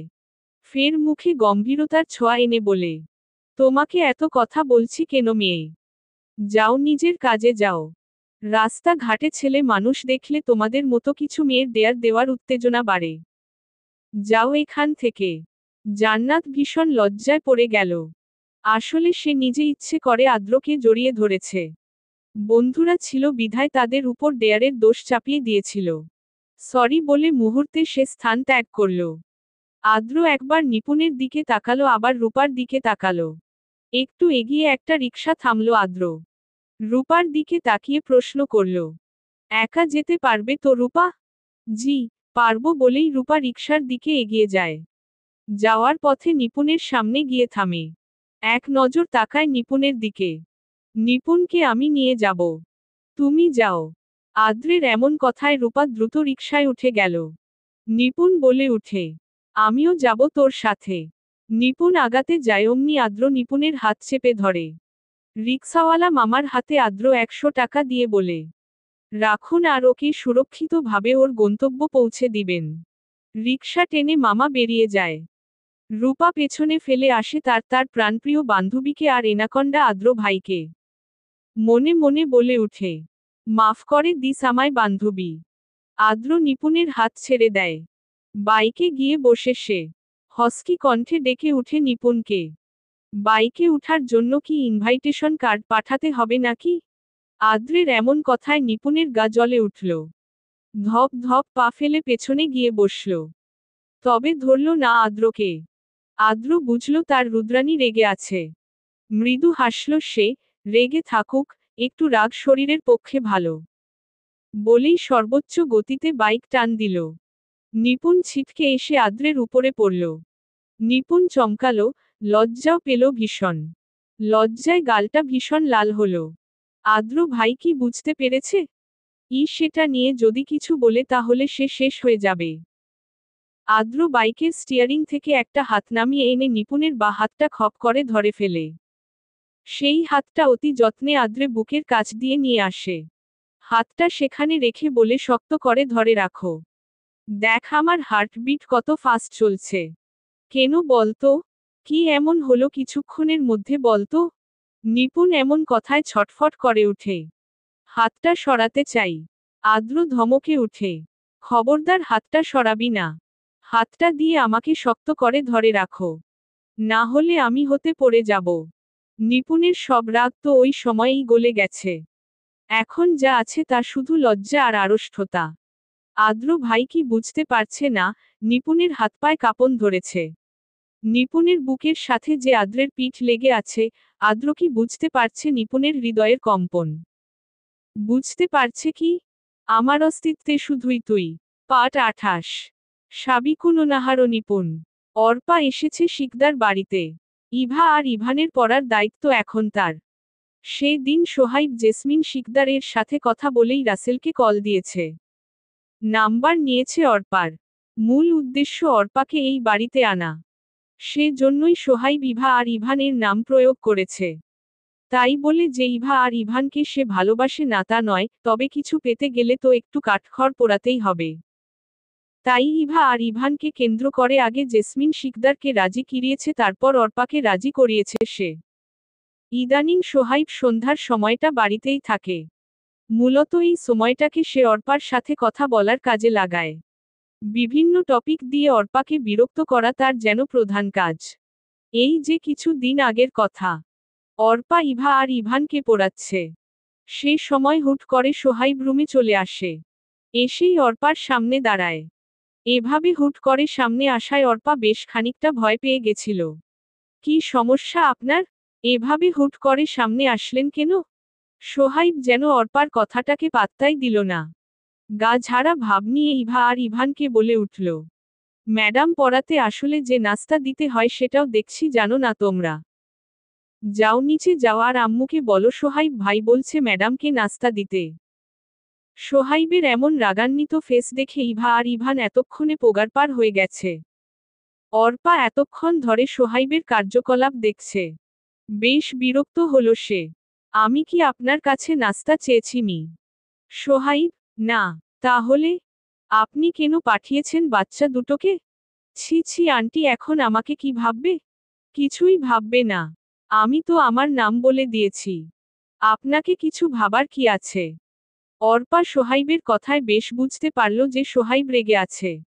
অর্পা সোহাইবের দিকে তাকিয়ে প্রশ্ন করল, তা কি বলবেন আপনি যার জন্য ওদের এভাবে বের করে দিলেন? সোহাইব এবার চোখে চোখ রাখল অর্পার। চোখের ভাষাটা বোধহয় একটু নরম হলো। অর্পা সে চোখে এক আকাশ পরিমাণ কাতরতা দেখতে পেল। কেন সে কাতরতা? কিসের জন্য? আপনার নাকি কোনো পছন্দের মানুষ আছে মিস অর্পা? এটা কি সত্যি? আপনি কাউকে ভালোবাসেন? সোহাইবের এই প্রশ্নে অর্পা তাজ্জব বনে গেল। সে ভেবে পেল না সোহাইব এই কথাগুলো জানল কোথা থেকে। সে তড়িৎ প্রশ্ন করল, আপনাকে কে বলেছে এইগুলো? এই কথাগুলো তো কিছু মানুষ ছাড়া আর কারো জানার কথা নয়। সোহাইব মৃদু হাসে, সেই হাসিতে কিছু ছিল। মুখে হাসি বজায় রেখে বলে, তার মানে কথাগুলো সত্যি। আপনি কাউকে ভালোবাসেন অর্পা? কিছুক্ষণের মধ্যেই সোহাইবের চেহারা বদলে গেল। হাত দিয়ে টেবিলে বাড়ি মারল। বিকট এক আওয়াজ হলো। কেঁপে উঠল অর্পা। সোহাইব কর্কশ কণ্ঠে বলল, আপনি কি করে কাউকে ভালোবাসতে পারেন অর্পা? পারেন না। কখনোই না। আমি তা হতে দিব না। সোহাইব উন্মাদে পরিণত হচ্ছিল। এক্ষুনি তাকে থামানো দরকার। না হলে বড্ড বেশি সমস্যা হয়ে যাবে। অর্পা কিছু না ভেবেই গায়ের জোরে একটা থাপ্পড় মেরে দেয় সোহাইবকে, তৎক্ষণাৎ সব পাগলামি ছুটে যায় সোহাইবের। অর্পা নিজের মধ্যে কঠিনতা এনে বলে ওঠে, এক্ষুনি বের হয়ে যাবেন এই রুম থেকে। আমি আপনার বাড়িতে এমন কথা শুনতে চাই না। এই বিষয় নিয়ে আমরা পরে কথা বলবো। সোহাইব ততক্ষণে রুম ছেড়ে বেরিয়ে গেছে। অর্পা ধপ করে বসে পড়ে চেয়ারে। কি থেকে কি হয়ে গেল? চোখের জলগুলো কোটর থেকে বেরিয়ে আসতে চায়। কিন্তু না, এখানে চোখের জল ফেলা যাবে না। কিছুক্ষণের ব্যবধানে তার জীবনের সমীকরণ বদলে গেল। তবে তারা কেউই জানল না দরজায় দাঁড়িয়ে আখি শিকদার এতক্ষণ তাদের কথোপকথন শুনছিলেন। তিনি কি কোনো কঠিন পদক্ষেপ নিবেন? সন্ধ্যা হয়েছে, নিপুণ এখনো বাড়িতে আসেনি, এই নিয়ে আখি শিকদারের চিন্তার শেষ নেই। সোহাইব ও বাড়িতে নেই। কোন বন্ধু আসবে তার সাথে আড্ডা দিতে গেছে। হাতের লাঠি এখন আদ্র। তাই কিছু না ভেবেই আদ্রকে কল লাগান তিনি। আদ্র ও নিপুণ বসে আছে একটা রেস্টুরেন্টে। বেশ খোলা মেলা পরিবেশ। চারদিকে ফুল আর ফুল। নিপুণ, সে তো রংবেরঙের ফুল দেখতে ব্যস্ত। তবে আদ্র, সে তো তার নিজের ফুলকে দেখিতে ব্যস্ত। হঠাৎ করে আদ্রের ফোন কল বেজে উঠল। স্ক্রিনে নাম্বারটা দেখে মুখ থেকে একটা শব্দই বেরিয়ে এলো। ও শিট! আদ্রের কথার ভঙ্গি দেখে নিপুণ জিজ্ঞেস করল, কি হয়েছে? আদ্র হাতের ইশারায় চুপ থাকতে বলল। তারপর কল রিসিভ করতেই অপর পাশের কথা শোনা গেল। হ্যালো আদ্র, কোথায় আছিস তুই বাপ? দেখো না নিপুণ এখনো এলো না। কোথায় আছে? আমার খুব টেনশন হচ্ছে। আদ্র জানত সে এখন এমন প্রশ্নের সম্মুখীন হবে। তাই নরম গলায় বলে উঠল, মেজো আম্মু, তুমি টেনশন করো না, নিপুণ আমার সাথেই আছে। আসলে সারা দিন কিছু না খাওয়ার ফলে একটু অসুস্থ হয়ে গেছে। তাই কিছু খাওয়াতে নিয়ে এসেছিলাম। আমি তোমাকে ফোনে পাইনি তাই আম্মুকে বলে দিয়েছিলাম। কিছু মনে করো না। মেয়ের শরীর খারাপের কথা শুনে আখি শিকদার ভয় পেলেন। আদ্রকে প্রশ্ন করলেন, এখন কেমন আছে নিপুণ? আদ্র বলে দিল, এখন ভালোই আছে। খাবার খাচ্ছে। তুমি কথা বলবে? না না, এখন কথা বলার দরকার নেই। তোরা খেয়ে তাড়াতাড়ি বাড়িতে চলে আয়, মেয়েটা তো আমাকে শান্তি দিল না। সারাক্ষণ তার টেনশনে আমি কুপোকাত হয়ে বেড়াচ্ছি। চলে আয় জলদি, দেরি করিস না। আখি শিকদারের এমন কথা শুনে আদ্র খানিকটা হাসল। ফের বলে উঠল, তুমি চিন্তা করো না, আমরা কিছুক্ষণের মধ্যেই ফিরে আসব। বলেই আদ্র কল কেটে দিল। কল কেটে আখি শিকদার স্বস্তির নিঃশ্বাস ফেলল। যাক, মেয়েটা তাহলে নিরাপদেই আছে। এতক্ষণ যাবৎ নিপুণ আদ্রেক সব কথা শুনছিল। সে ভেবে পায় না আদ্র এমন মিথ্যে কথা কোথা থেকে শিখেছে। কি স্মুথ মিথ্যে, যে কেউ বিশ্বাস করতে বাধ্য। নিপুণ সরু চোখে আদ্রের দিকে তাকিয়ে প্রশ্ন করল, আমি আবার কখন অসুস্থ হলাম আদ্র ভাই? আপনি মাকে এত বড় একটা মিথ্যা কথা বলে দিলেন? তাও কোনো খুঁতো ছাড়া। একদম পারফেক্টলি। নিপুণের কথা শুনে আদ্রের ভীষণ হাসি পায়। মুখটা একটু সামনে নিয়ে বলে, লুকিয়ে লুকিয়ে প্রেম করতে হলে মিথ্যে কথা বলতে হয়। বলেই আদ্র একটা চোখ টিপ মারল। নিপুণ আদ্রের এমন কথা শুনে শুকনো মুখে বিষম খেয়ে ওঠে। এ কোন আদ্র ভই? এই কি সেই গম্ভীর আদ্র ভাই, যে কিনা কথায় কথায় ধমক লাগাতো, থাপ্পড় লাগাতো? চোখ সরু হয়ে আসে নিপুণের। আপনি কি ইনডাইরেক্টলি আমাকে আপনার প্রেমিকা বলতে চাচ্ছেন আদ্র ভাই? নিপুণের কথা শুনে আদ্র মুচকি হাসে। পকেট থেকে একটা পায়েল বের করে নিপুণের সামনে হাঁটু গেড়ে বসে। তারপর নিপুণের পায়ে পায়েলটি সযত্নে পরিয়ে দিয়ে বলে উঠে, আমার হবি নিপুণ, শুধু আমার। যতটুকু আমার হলে আমি তোকে আমার মাঝে খুঁজে পাবো ততটুকু আমার। জানিস তো, আমার না তোকে খুব প্রয়োজন। তোকে ছড়া আমার একদমই চলবে না। তোকে ছাড়া আমি একদমই অসম্পূর্ণ। চা যেমন চিনি ছাড়া অসম্পূর্ণ, আমিও তেমন তোকে ছাড়া অসম্পূর্ণ। আমার জীবনের প্রতিটি কোনায় কোনায় তুই মিশে আছিস। তুই আমার জীবনের প্রতিটি রং, প্রতিটি সুর। তোকে ছাড়া আমার অস্তিত্ব শূন্য মনে হয়। আমার অস্তিত্বে শুধুই তুই আছিস। পৃথিবীর সব সুখ আমি শুধু তোর মাঝে খুঁজে পাই। তুই শুধুই তুই হলি আমার রাজ্যের প্রিয়তমা। তোর ভালোবাসা আমায় সম্পূর্ণ করবে। বল না, হবি আমার অস্তিত্ব। জুড়তে পারবি সারা জীবনের জন্য নিজেকে আমার সাথে? আদ্রের এমন আবেগপূর্ণ কথায় নিপুণ চরম অবাক হল। আদ্র ভাই যে এমন আকুল আবেদন করতে পারে তা তার জানা ছিল না। খানিক সময় বায়না করে জড়িয়ে ধরল আদ্রকে। কানের কাছে মুখ নিয়ে গিয়ে ফিসফিস করে বলে উঠল, ভালোবাসি আদ্র ভাই। ভীষণ ভালোবাসি আপনাকে। আমি আপনার জীবনে আজ নয়, অনেক আগেই জুড়ে গেছি। আপনার অস্তিত্বে কেবল আর কেবল মাত্র আমি থাকবো, আর আমার অস্তিত্বে শুধুই আপনি। আপনিই হবেন আমার অস্তিত্বের কেন্দ্রবিন্দু। আমি সকল সুখ দুঃখ আপনার সাথে ভাগাভাগি করে নিতে চাই আদ্র ভাই। কথাগুলো বলতে নিপুণের যেন আজ কোনো লজ্জা কাজ করছে না, না কোনো প্রতিবন্ধকতা কাজ করছে। অনর্গল বলে চলেছে কথাগুলো। কোথায় গেল নিপুণের এত লজ্জা? সামান্য কথা বললে যে লজ্জায় লাল হয়ে যেত, সে কি করে এত আবেগময় কথা বলছে? এগুলো কোনো সাধারণ কথা নয়।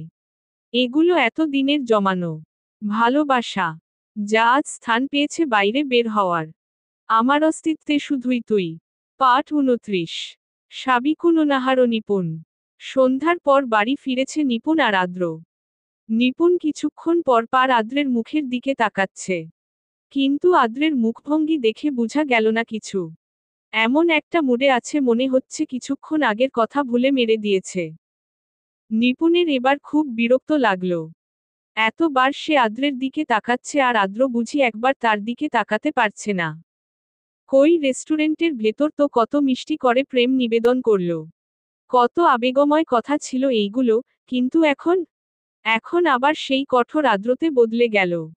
একটি বার তাকাচ্ছে না পর্যন্ত। আদ্র বাড়িতে এসে হন হন করে রুমে চলে গেল।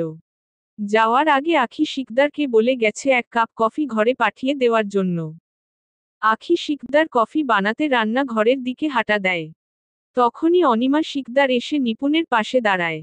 মাথায় হাত দিয়ে প্রশ্ন করেন, নিপু মা তুই নাকি অসুস্থ হয়ে গিয়েছিলি? এখন কেমন লাগছে? চা করে দিব? নিপুণ কিছু বলবে তার আগে আখি শিকদার চেঁচিয়ে উঠল, আপা তুমি আর এই মেয়েকে তোল্লাই দিও না। অসভ্য কোথাকার। দিন দিন অসভ্য তৈরি হচ্ছে। কতদিন বলেছি, দুপুরের খাবারটা নিয়ে যা। দুপুর বেলা উপোস থাকিস না। কে শোনে কার কথা? এই মেয়ে কসম কেটে রেখেছে আমার কথা শুনবে না। শুনে রাখো নিপুণ, কাল থেকে টিফিন নিয়ে যাবি, কোনো রকম নাটকবাজি আমি কিন্তু আর সহ্য করব না। তোর টেনশন আমার আর ভালো লাগে না। সারা দিন আমাকে টেনশনের উপরেই থাকতে হয়। তোরা দুই ভাই বোন আমাকে এক দণ্ড শান্তি দিবি না? একনাগাড়ে কথাগুলো বলে আখি শিকদার থামল।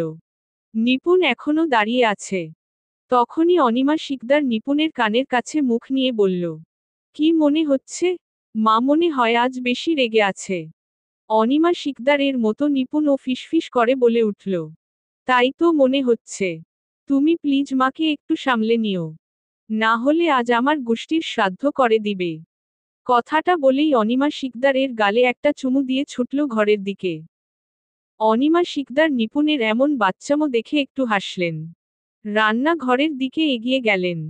আখি শিকদার এর দিকে তাকিয়ে বললেন, যা তুই ঘরে গিয়ে বিশ্রাম নেয়। আদ্রকে আমি কফি দিয়ে আসছি। সারাদিন তো খাটাখাটি কম করিস না, একটু বিশ্রামও তো নিতে হবে নাকি?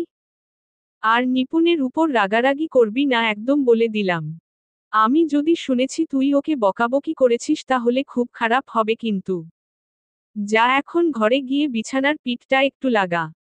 তোমরা ওকে তোল্লাই দিয়ে দিয়ে এমন বাদর তৈরি করেছ আপা। আমার কথার পাত্তাই দেয় না। একটা কথা শোনে আমার। তোয়াক্কা করে। আখি শিকদার এমন হরেক রকম কথা বলতে বলতে চলে গেলেন নিজের ঘরের দিকে। অনিমা শিকদার সেদিকে তাকিয়ে মৃদু হাসলেন। সবগুলো এক একটা পাগল। বলেই তিনি কফি নিয়ে উপরে চলে গেলেন।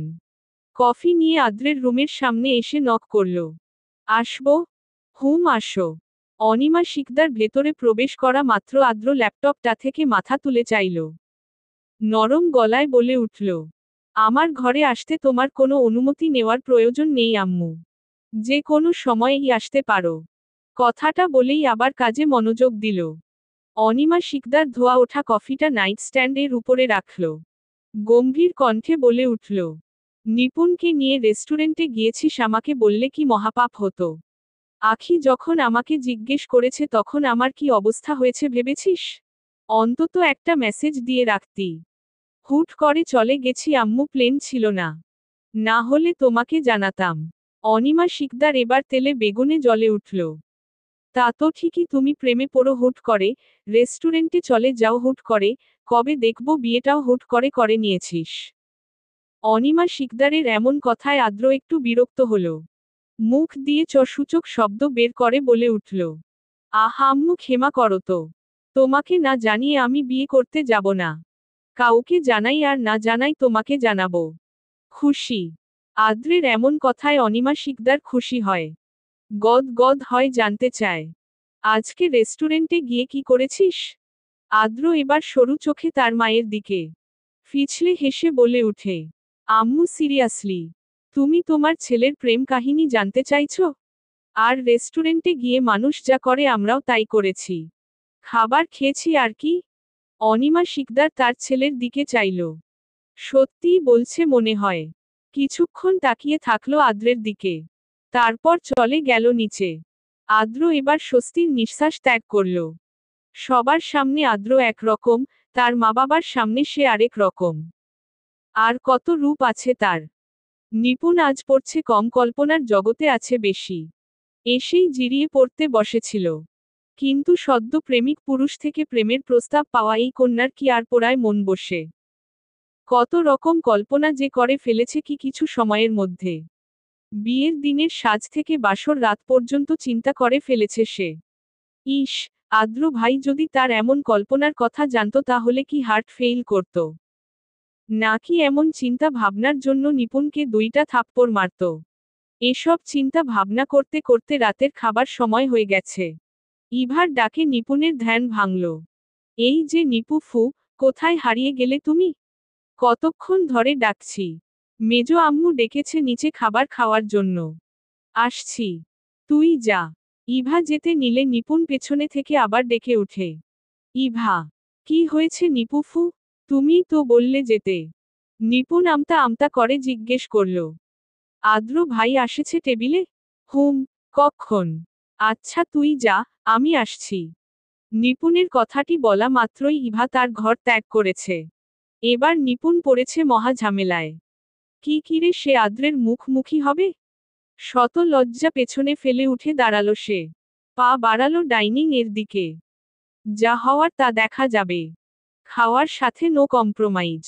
নিপুণ বসেছে আদ্রের মুখোমুখি। নিপুণ এক নজর করে বারে বারে আদ্রের দিকে তাকালো। একসময় চোখাচোখি হলো তাদের।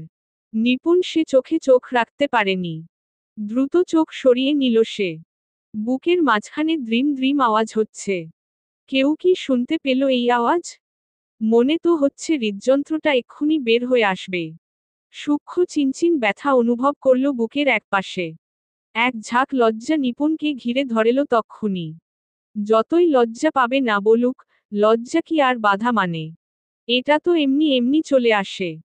মাথা নিচু করে ভাতে আঙুল ঘুরাচ্ছে। আজ সে ভাত খাচ্ছে কম, প্লেটের ভাতগুলোর উপর আঁকাআঁকি করেই সময় পার করে দিতে লাগল। মূলত লজ্জা নিবারণের জন্য এই পদ্ধতি। আদ্র ব্যাপারটা লক্ষ্য করল বোধ হয়। গম্ভীর কণ্ঠে বলল, কি রে শিল্পী জয়নুল আবেদিন হয়েছিস নাকি? ভাতের প্লেটেও আঁকাআঁকি শুরু করে দিয়েছিস? আদ্রের এমন কথায় সবাই নিপুণের দিকে তাকালো। অপ্রীতিকর অবস্থায় পড়ল নিপুণ। সবার দিকে তাকিয়ে একটা হাসি দিয়ে খাবার খাওয়া শুরু করল। ক্ষুধার্ত বাঘের মতো 2 মিনিটে সব খেয়ে সাবার করে দিল। ছুটল রুমের দিকে। সবাই শুধু তাজ্জব নয়নে চেয়ে থাকল সেদিকে। কেউ কিছু বুঝল না। কি যে বোঝার সে বুঝে গিয়েছে। দীর্ঘশ্বাস ফেলে আদ্র আখি শিকদারের দিকে তাকিয়ে বলল, মেজো আম্মু, সোহাইব খাবে না? আসেনি কেন? আখি শিকদার খালি চেয়ারটার দিকে তাকিয়ে বলল, খাবে না বলেছে। কথাটা বলে 10 সেকেন্ডের বিরতি নিল। আবার বলে উঠল, আমার মনে হয় সোহাইবের সাথে তোর একটু কথা বলা উচিত। কোনো কিছু নিয়ে আপসেট বোধহয়। আদ্র আচ্ছা বলে সম্মতি জানায়। খাবার শেষ করে পা বাড়ায় নিজের ঘরের দিকে। একে একে সকলে চলে যায় নিজের ঘরের উদ্দেশ্য। এক সময় ঘরের বাতি বন্ধ হয়ে যায়। নিস্তব্ধ হয়ে যায় শিকদার বাড়ি। আখি শিকদার বসে আছে জুনায়েদ শিকদারের পাশে। তাকে ঔষধগুলো বুঝিয়ে দিচ্ছে। ঔষধ খাওয়া শেষ হলে আখি শিকদার আমতা আমতা শুরু করে। জুনায়েদ শিকদার আখি শিকদারের মুখের দিকে একবার তাকিয়ে জিজ্ঞেস করে, তুমি কি কিছু বলবে আখি? হুম, বলতে চাই। কিন্তু কিভাবে বলবো তাই ভাবছি। আমতা আমতা না করে বলে ফেলো কি বলতে চাও। প্রেশারের ঔষধ খেয়েছি, ঘুম চলে আসবে। তখন দেখা যাবে তোমার কথাই শোনা হলো না। আখি শিকদার দোটানায় পড়ল। এই লোকের এমন কথা শুনলে আবার প্রেশার না বেড়ে যায়। কিন্তু তাকে তো জানানো প্রয়োজন। কি হলো বলো? আমি সোহাইবের বিয়ে দিতে চাই। কি? ছুটে গেল জুনায়েদ শিকদারের ঘুম। চোখগুলো চরম উত্তেজনায় বের হয়ে আসার উপক্রম। তার স্ত্রী এগুলো কি বলছে? পাগল টাগল হয়ে গেল না তো আবার? আমার অস্তিত্বে শুধুই তুই। পার্ট 30। সাবিকুননাহার নিপুণ। আখি শিকদারের কথা শুনে জুনায়েদ শিকদারের চোখকোটর থেকে বেরিয়ে আসার উপক্রম হয়েছে। চরম আশ্চর্যে বলে উঠল, তুমি কি পাগল হয়ে গেছো আখি? হঠাৎ করে সোহাইবের বিয়ের কথা এলো কোথা থেকে? আর সব থেকে বড় কথা সোহাইব এই বাড়ির ছোট ছেলে, আদ্র আছে এখনো। আদ্রের আগে সোহাইবের বিয়ে কি করে হতে পারে? একটু থেমে তিনি আবার বললেন, তাছাড়া তুমিই বলো, বড় ভাইয়ের আগে ছোট ভাইয়ের বিয়ে হলে এটা কেমন হবে না? আখি শিকদার জুনায়েদ শিকদারের কথায় বেশ বিরক্ত হলেন। কপাল কুঁচকে তিনি প্রশ্ন করলেন, বড় ভাইয়ের আগে ছোট ভাইয়ের বিয়ে হলে কেমন হবে এটা তুমি বলছো? তুমিও তো তোমার ভাইয়ের আগে বিয়ে করেছো, এটাতে বুঝি কেমন হয়নি? আমার ছেলের বেলায় তোমার যত সব নিয়ম হয়ে গেছে। জুবায়ের শিকদার আখি শিকদারের কথায় তাজ্জব বনে গেল। অবশেষে তার বউ কি না তাকে আগে বিয়ে করা নিয়ে খোঁটা দিল? যার জন্য চুরি করল সে কি না চোর বানিয়ে দিল? জুবায়ের শিকদার এবার আখি শিকদারের দিকে এবার করুণ চোখে চাইলেন। আমি আগে বিয়ে করেছি বলে তুমি এমন করে বলছো আখি? আমি যদি আগে বিয়ে না করতাম তাহলে তোমার ওই দজ্জাল বাপ তোমার বিয়ে অন্য জায়গায় দিয়ে দিত। তখন আমার কি হতো ভাবতে পারছো? সারা দিন রাত আব্বা আম্মার পায়ে পড়েছিলাম তোমায় বিয়ে করার জন্য। আমার এই করুণ অবস্থা দেখে আব্বা জুবাইর ভাইয়ের আগে আমার বিয়ে করিয়ে দিয়েছিল। আর তুমি কি না আমায় আজই আগে বিয়ে কথা নিয়ে খোঁটা দিলে? এত নিষ্ঠুর তুমি আখি? তোমার জন্য আমি এত কিছু করলাম আর তুমি আমাকে এইগুলো বলছো? আখি শিকদার জুনায়েদ শিকদারের দিকে ভ্রু কুঁচকে বলল, বাজে কথা রাখো তোমার। তুমি আমার জন্য এত কিছু করেছ? বাঁকা হাসি দিয়ে আবার বলে উঠল, তুমি যা করেছ নিজের জন্য করেছ, আমার জন্য করনি। তোমার বিয়ে তো আমাকেই করতে হতো, প্রেম করেছ কি আর এমনি এমনি? এখন এসব লজিক লেস উক্তি দিচ্ছ আমায়? কিছুক্ষণ থেমে আবার তিনি বলে উঠলেন, যাই হোক আমি আগের কথা বলতে চাই না। আমি সোহাইবের বিয়ে দিতে চাই। ব্যাস, তুমি রাজি থাকো আর না থাকো আমি তো সোহাইবের বিয়ে দিয়েই ছাড়ব। জুবায়ের শিকদার পড়েছে এক মহা ফ্যাসাদে। এই মহিলাকে এখন কি ভাবে বুঝাবে সে, যে তাদের সময় আর এখন এর মধ্যে আকাশ পাতাল তফাত। বড় ভাই কি ভাবে নিবে ব্যাপারটা কে জানে। তিনি আবার আখি শিকদারকে বুঝানোর ভঙ্গিতে বলে উঠল, আচ্ছা, সোহাইবের বিয়ে দিও তুমি। কিন্তু মেয়ে পাবে কোথায়? মেয়ে খুঁজতেও তো সময় লাগবে। মেয়ে খুঁজে না হয় বিয়ে ঠিক করো। এটা অনেক সময়ের ব্যাপার, একটু সবুর করো তুমি। আখি শিকদার এতক্ষণে ওপাশ ফিরে শুয়ে পড়েছে। জুনায়েদ শিকদারের কথার রেশ ধরেই বলে উঠল, সামনের শুক্রবারে মেয়ে দেখতে যাব। মেয়ে আমার পছন্দ করা আছে। ব্যাস, আর কোনো কথা বললেন না তিনি। জুবায়ের শিকদার মেয়েটার ঠিকানা জানার জন্য অনেকবার তাকে ডেকেছে কিন্তু তিনি তা পাত্তাই দেননি। অগত্যা তাকেও আশাহত হয়ে শুয়ে পড়তে হয়েছে। সোহাইব বসে আছে বারান্দায়। তার বারান্দাটা আদ্রেরটার মতো বড় না, তবে বেশ খানিকটা বড়ই। বারান্দার ডান পাশে ছোট একটা ডিভান আছে। সেখানেই মূলত এখন সে বসে আছে। কাঁধের মধ্যে একটা উষ্ণ হাতের ছোঁয়া পেতেই সোহাইব পেছনে ফিরে তাকায়। সে জানে এই সময় কে আসতে পারে তার রুমে। মাথাটা আবার সামনের দিকে ফিরিয়ে বসার জন্য সাইডে জায়গা করে দিল। তুরিভ্রান্ত কণ্ঠে বলে উঠল, বসো ভাই। আদ্র বসল না। ধীর পায়ে হেঁটে সামনের দিকে এগিয়ে গেল। রেলিং ধরে আকাশে নির্নিমেষ দৃষ্টিতে তাকায়। আজ আকাশে পূর্ণ চাঁদ উঠেছে, যার সুশীতল আলো মাঝে মাঝে মেঘের পর্দায় আবদ্ধ হচ্ছে। প্রতি মুহূর্তেই আকাশের চিত্র পরিবর্তন হচ্ছে। আদ্র সোহাইবের দিকে না তাকিয়েই বলে উঠল, আজ আকাশে পূর্ণ চাঁদ উঠেছে। কিন্তু চাঁদকে যে কালো মেঘেরা ঢেকে দিচ্ছে। সোহাইবের কথায় আদ্র একটু তাচ্ছিল্য হাসল। ফিরে তাকালো সোহাইবের দিকে। অধরা কণ্ঠে বলে উঠল, চাঁদ কিন্তু আকাশের সৌন্দর্যের প্রতীক, তার অবস্থান চিরকালীন আকাশেই। মেঘ তাকে ঢাকলেও চাঁদ আকাশেরই থাকবে, এমনকি অমাবস্যার রাত পার হয়ে আবার আকাশের গৌরবময় আলো উদ্ভাসিত করবে। আকাশের চিরন্তন সঙ্গীতের অংশ হয়ে চাঁদ তার জ্যোৎস্নায় পৃথিবীকে আলোকিত করবে। কালো মেঘগুলো কি চাঁদের অস্তিত্ব বিলীন করতে পারবে? আদ্রের কথায় সোহাইবের এক দৃষ্টি তার দিকে নিবন্ধ হল। আদ্রের কথা শুনে তার চোখে অবাক বিস্ময় ছলকে উঠল। কিভাবে আদ্র তার মনের গোপন কথা বুঝল, যখন সে কিছুই বলেনি? সোহাইবের অন্তর্জুড়ে বিস্ময় আর মুগ্ধতার মিশেল। তার ভাই তাকে এত বুঝে কিভাবে? তারা তো এক মায়ের পেটেরও না, তাও এত মনের টান কেন? কিছু না বললে কি করে তাকে বুঝে যায় আদ্র? সোহাইব কিছু বলল না। দাঁড়িয়ে থাকলো কিছুক্ষণ। অবশেষে আর থাকতে না পেরে বলে উঠল, অর্পা আমাকে ভালোবাসে না ভাই। তার জীবনে অন্য কেউ আছে যাকে সে ভালোবাসে। আদ্র তাচ্ছিল্য হাসল। তা ভালো তো। তুই জানলি কি করে? সে কি নিজে এ কথা বলেছে তোকে? না, আমাকে অর্পা বলেনি। রাসেল থেকে জেনেছি। তার বাড়িতে নাকি এসব নিয়ে একবার কথা হয়েছিল। রাসেল আমায় কথায় কথায় বলে ফেলেছে। আমার মনে হয় তাকে অর্পার সাথে কথা বলা উচিত। অন্যের কথা শুনে নিজে কষ্ট পাচ্ছিস? তোর উচিত অর্পার সাথে এই বিষয় নিয়ে কথা বলা, আলাদা করে। কি বলতে চাইছো তুমি ভাই? আর কি বা বোঝাতে চাইছো তুমি? আমি কি বোঝাতে চাইছি তুই ভালো করেই বুঝতে পারছিস। আশা করি আমার কথাগুলো ভালো করে ভেবে দেখবি। তারপর ভেবে চিন্তে সঠিক সিদ্ধান্ত নিবি। কথাটা বলে আদ্র সোহাইবের কাঁধে হাত রাখল। তারপর আর দাঁড়ালো না সেখানে। চলে গেল নিজের কক্ষের দিকে। পেছনে রেখে গেল একজন চিন্তানুবেশী মানুষ, যে এখন আকাশকুসুম চিন্তায় মগ্ন। সত্যিই কি আমার কোনো ভুল হচ্ছে? অর্পার সাথে কি একবার এই বিষয় নিয়ে কথা বলা প্রয়োজন? হয়তো প্রয়োজন। কিছু না ভেবেই একটা নাম্বারে মেসেজ করে দিল। কিছুক্ষণের মধ্যেই অপর পাশ থেকে রিপ্লাই আসলো। ওকে। মেসেজটা দেখা মাত্রই মোবাইলটা রেখে চলে গেল নিজের রুমে। এখন একটু ঘুমানো প্রয়োজন। এই কয়েক দিন ভালো করে ঘুম হচ্ছে না। লাইটটা নিভিয়ে খাটে এসে শুয়ে পড়ল সে।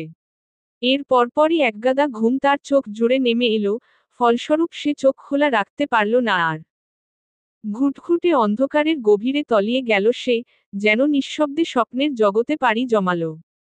আমার অস্তিত্বে শুধুই তুই। পার্ট 31। সাবিকুননাহার নিপুণ। যে যার কাজে ব্যস্ত সকাল থেকে। বাড়ির পুরুষেরা সকাল সকাল চলে গেছে অফিসে। নিপুণ চলে গেছে কলেজে।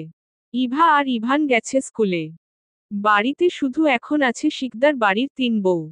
রান্না বান্নায় ব্যস্ত তারা। তবে 3 মাথা একসাথে থাকলে কি আবার গপ্পের অভাব হয়? হাসি তামাশার মধ্যে দিয়েই তারা এক একটা দিন পার করছে। তাদের এত কথার মাঝেই হঠাৎ করে অনিমা শিকদার বলে উঠল, আখি তোকে একটা কথা বলবো ভাবছিলাম। কিন্তু কিভাবে যে বলবো সেটাই বুঝতে পারছি না। আখি শিকদার চাল ধুতে ধুতে বলল, কি বলবে আপা বলো। আমাদের কাছে আবার এমন কিন্তু কিন্তু করছো কেন? অনিমা শিকদার আমতা আমতা করে বলে উঠল, এ কয়েক দিন সোহাইবের আচরণ আমার মোটেও ভালো লাগছে না। জানি না তুই আমার কথাটা কেমন করে নিবি, কিন্তু সোহাইবের চোখ মুখ দেখেছিস তুই? কিছু নিয়ে হয়তো চিন্তায় থাকে সারাক্ষণ। ও কি কোনো কিছু নিয়ে আপসেট? তুই কিছু জানিস? কিছুক্ষণ থেমে তিনি আবার বলে উঠলেন, বাড়ির ছেলে মেয়ের যদি এই অবস্থা হয় তাহলে কি আর ভালো লাগে? ঠিক মতো খায় না, ঘুমায় না। তুই একটু কথা বলিস তো ওর সাথে। অনিমা শিকদারের কথাগুলো এতক্ষণ ধরে আখি শিকদার শ্রবণ করছিল। তার কথাগুলো তো ঠিক। সোহাইবের এই আচরণগুলো তো লক্ষণীয়। দীর্ঘশ্বাস ফেলে আখি শিকদার হতাশ কণ্ঠে বলে উঠে, তোমার কি মনে হয় আপা আমি সোহাইবের আচরণগুলো লক্ষ্য করিনি? বেশ করেছি। কিন্তু আমি জানি আমার ছেলেকে যদি আমি কোনো প্রশ্ন করি তাহলে সে তা এড়িয়ে যাবেই। মুখ ফুটে কোনো কিছু বলে আমার কাছে। শরীরে যত বিষ, যন্ত্রণা আছে তা শরীরের মধ্যেই মোজাবে, তাও আমাকে বলবে না। কথাটা বলে থামলেন তিনি। আবার বলে উঠলেন, আদ্রকে বলেছিলাম একটু কথা বলতে ওর সাথে, আমার সাথে কিছু বলুক আর না বলুক আদ্রের সাথে সব কথাই তো বলে। আর তাছাড়া আমি একটা সিদ্ধান্ত নিয়েছি।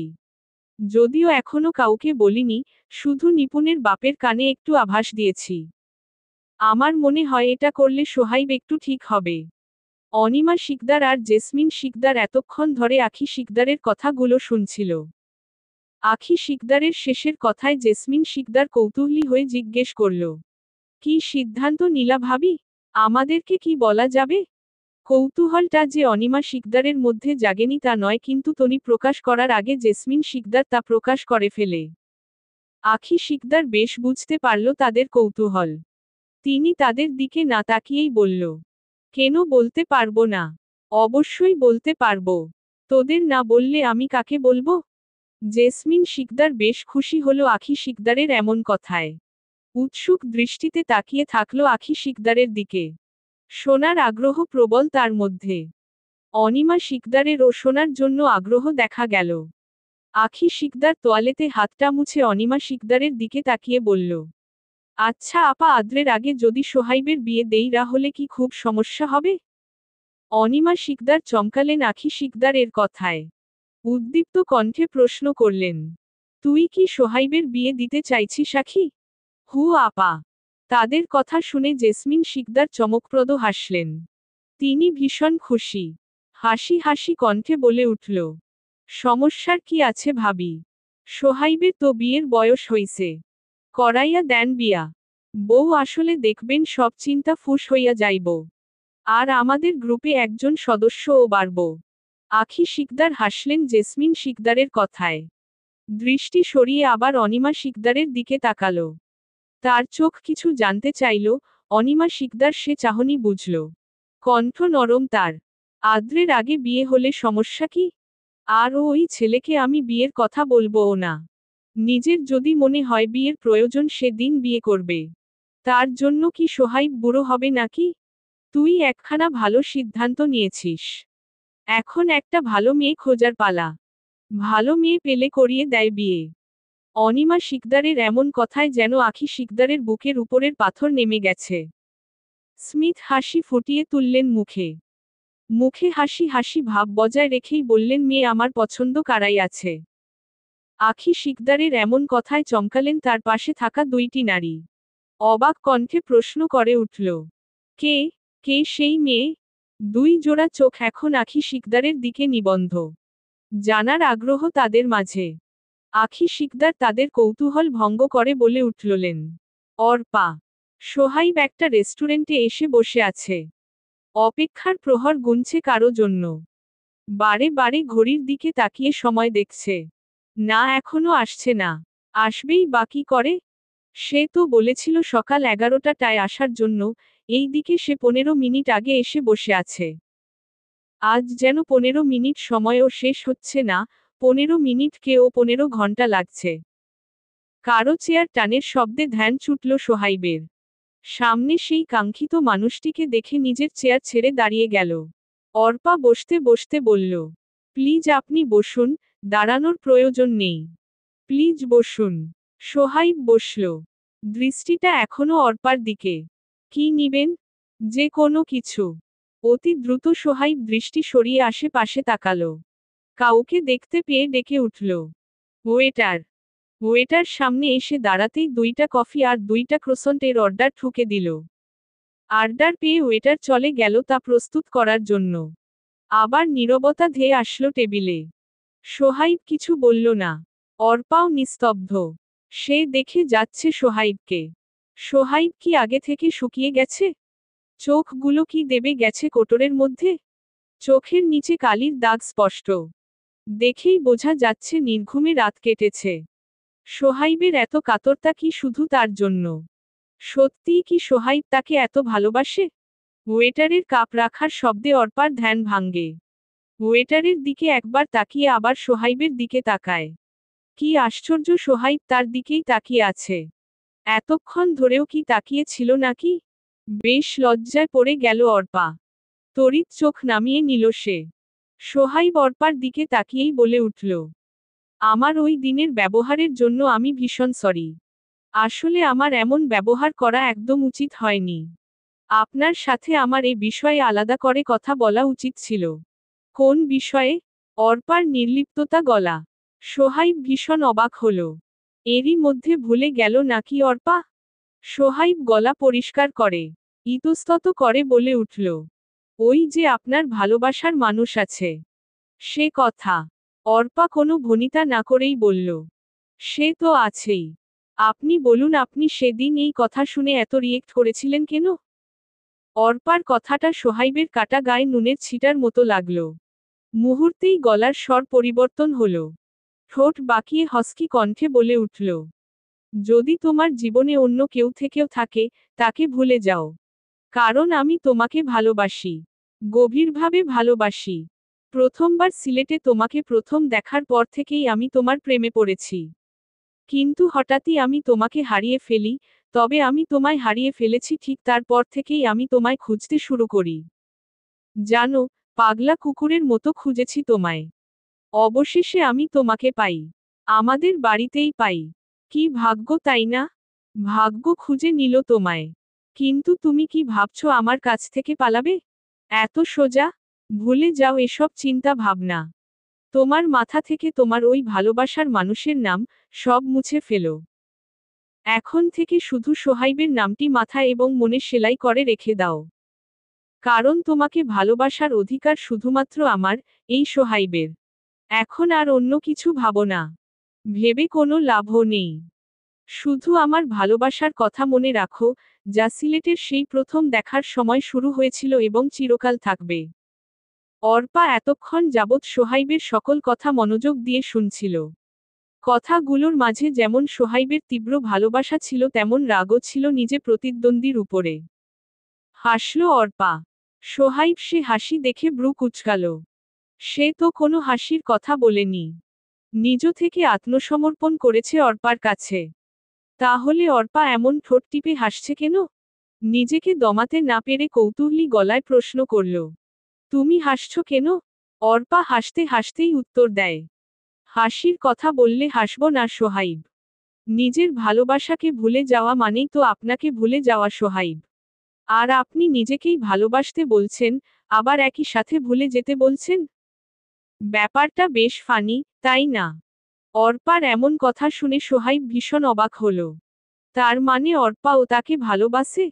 সোহাইবের গলার স্বরটা একটু তোতলে এলো। ভেতরে এক অজানা সত্যকে জানার প্রবল আগ্রহ। যেমন বিশাল ঢেউয়ের অপার আগ্রহ তীরে আছড়ে পড়ার, তার সত্যিটা জানার উদ্দীপনা তেমনি দুর্জয়। ঢেউ যেমন শোরগোল করে তীরে আছড়ে পড়ে, তেমনিভাবে তার মনে সত্যের পিপাসা একইভাবে জাগ্রত রয়েছে। তার মনের মধ্যেও এক বিশাল শোরগোলের শব্দ হচ্ছে। কেউ কি তা শুনতে পাচ্ছে? অর্পাও কি তা শুনতে পাচ্ছে? হয়তো পাচ্ছে, হয়তো বা পাচ্ছে না। সোহাইবের ধ্যান ভাঙিয়ে অর্পা বলে উঠল। আমার অস্তিত্বে শুধুই তুই। পাঠ ৩২। সাবিকুননাহার নিপুণ। সোহাইবের ধ্যান ভাঙিয়ে অর্পা বলে উঠল। কি ভেবেছিলেন আপনি সোহাইব, আমি অন্য কাউকে ভালোবাসি? সোহাইব শূন্য দৃষ্টিতে তাকিয়ে আছে অর্পার পানে। মুখ দেখেই বোঝা যাচ্ছে কিছুই বুঝতে পারছে না সে। অর্পার কথা কানে আসতেই উপর নিচ মাথা নাড়ে সোহাইব। অর্থাৎ সে ভেবেছিল অর্পা অন্য কাউকে ভালোবাসে। অর্পার দিকে তাকিয়ে নিখাত গলায় বলে উঠল। অর্পা, আপনি প্লিজ হেয়ালি করবেন না। যা বলার জলদি বলুন। আমার ধৈর্য কুলাচ্ছে না। সোহাইবের চোখে মুখে উত্তেজনা। কোনো কিছু জানার জন্য প্রবল আগ্রহ কাজ করছে তার মধ্যে। হয়তো অর্পা তাকে ভালোবাসে, এই সত্যিটাকে গ্রহণ করার জন্য এত ছটফট, এত ব্যাকুলতা। অর্পা সোহাইবের এমন ছটফট দেখে হাসল। ফের বলে উঠল।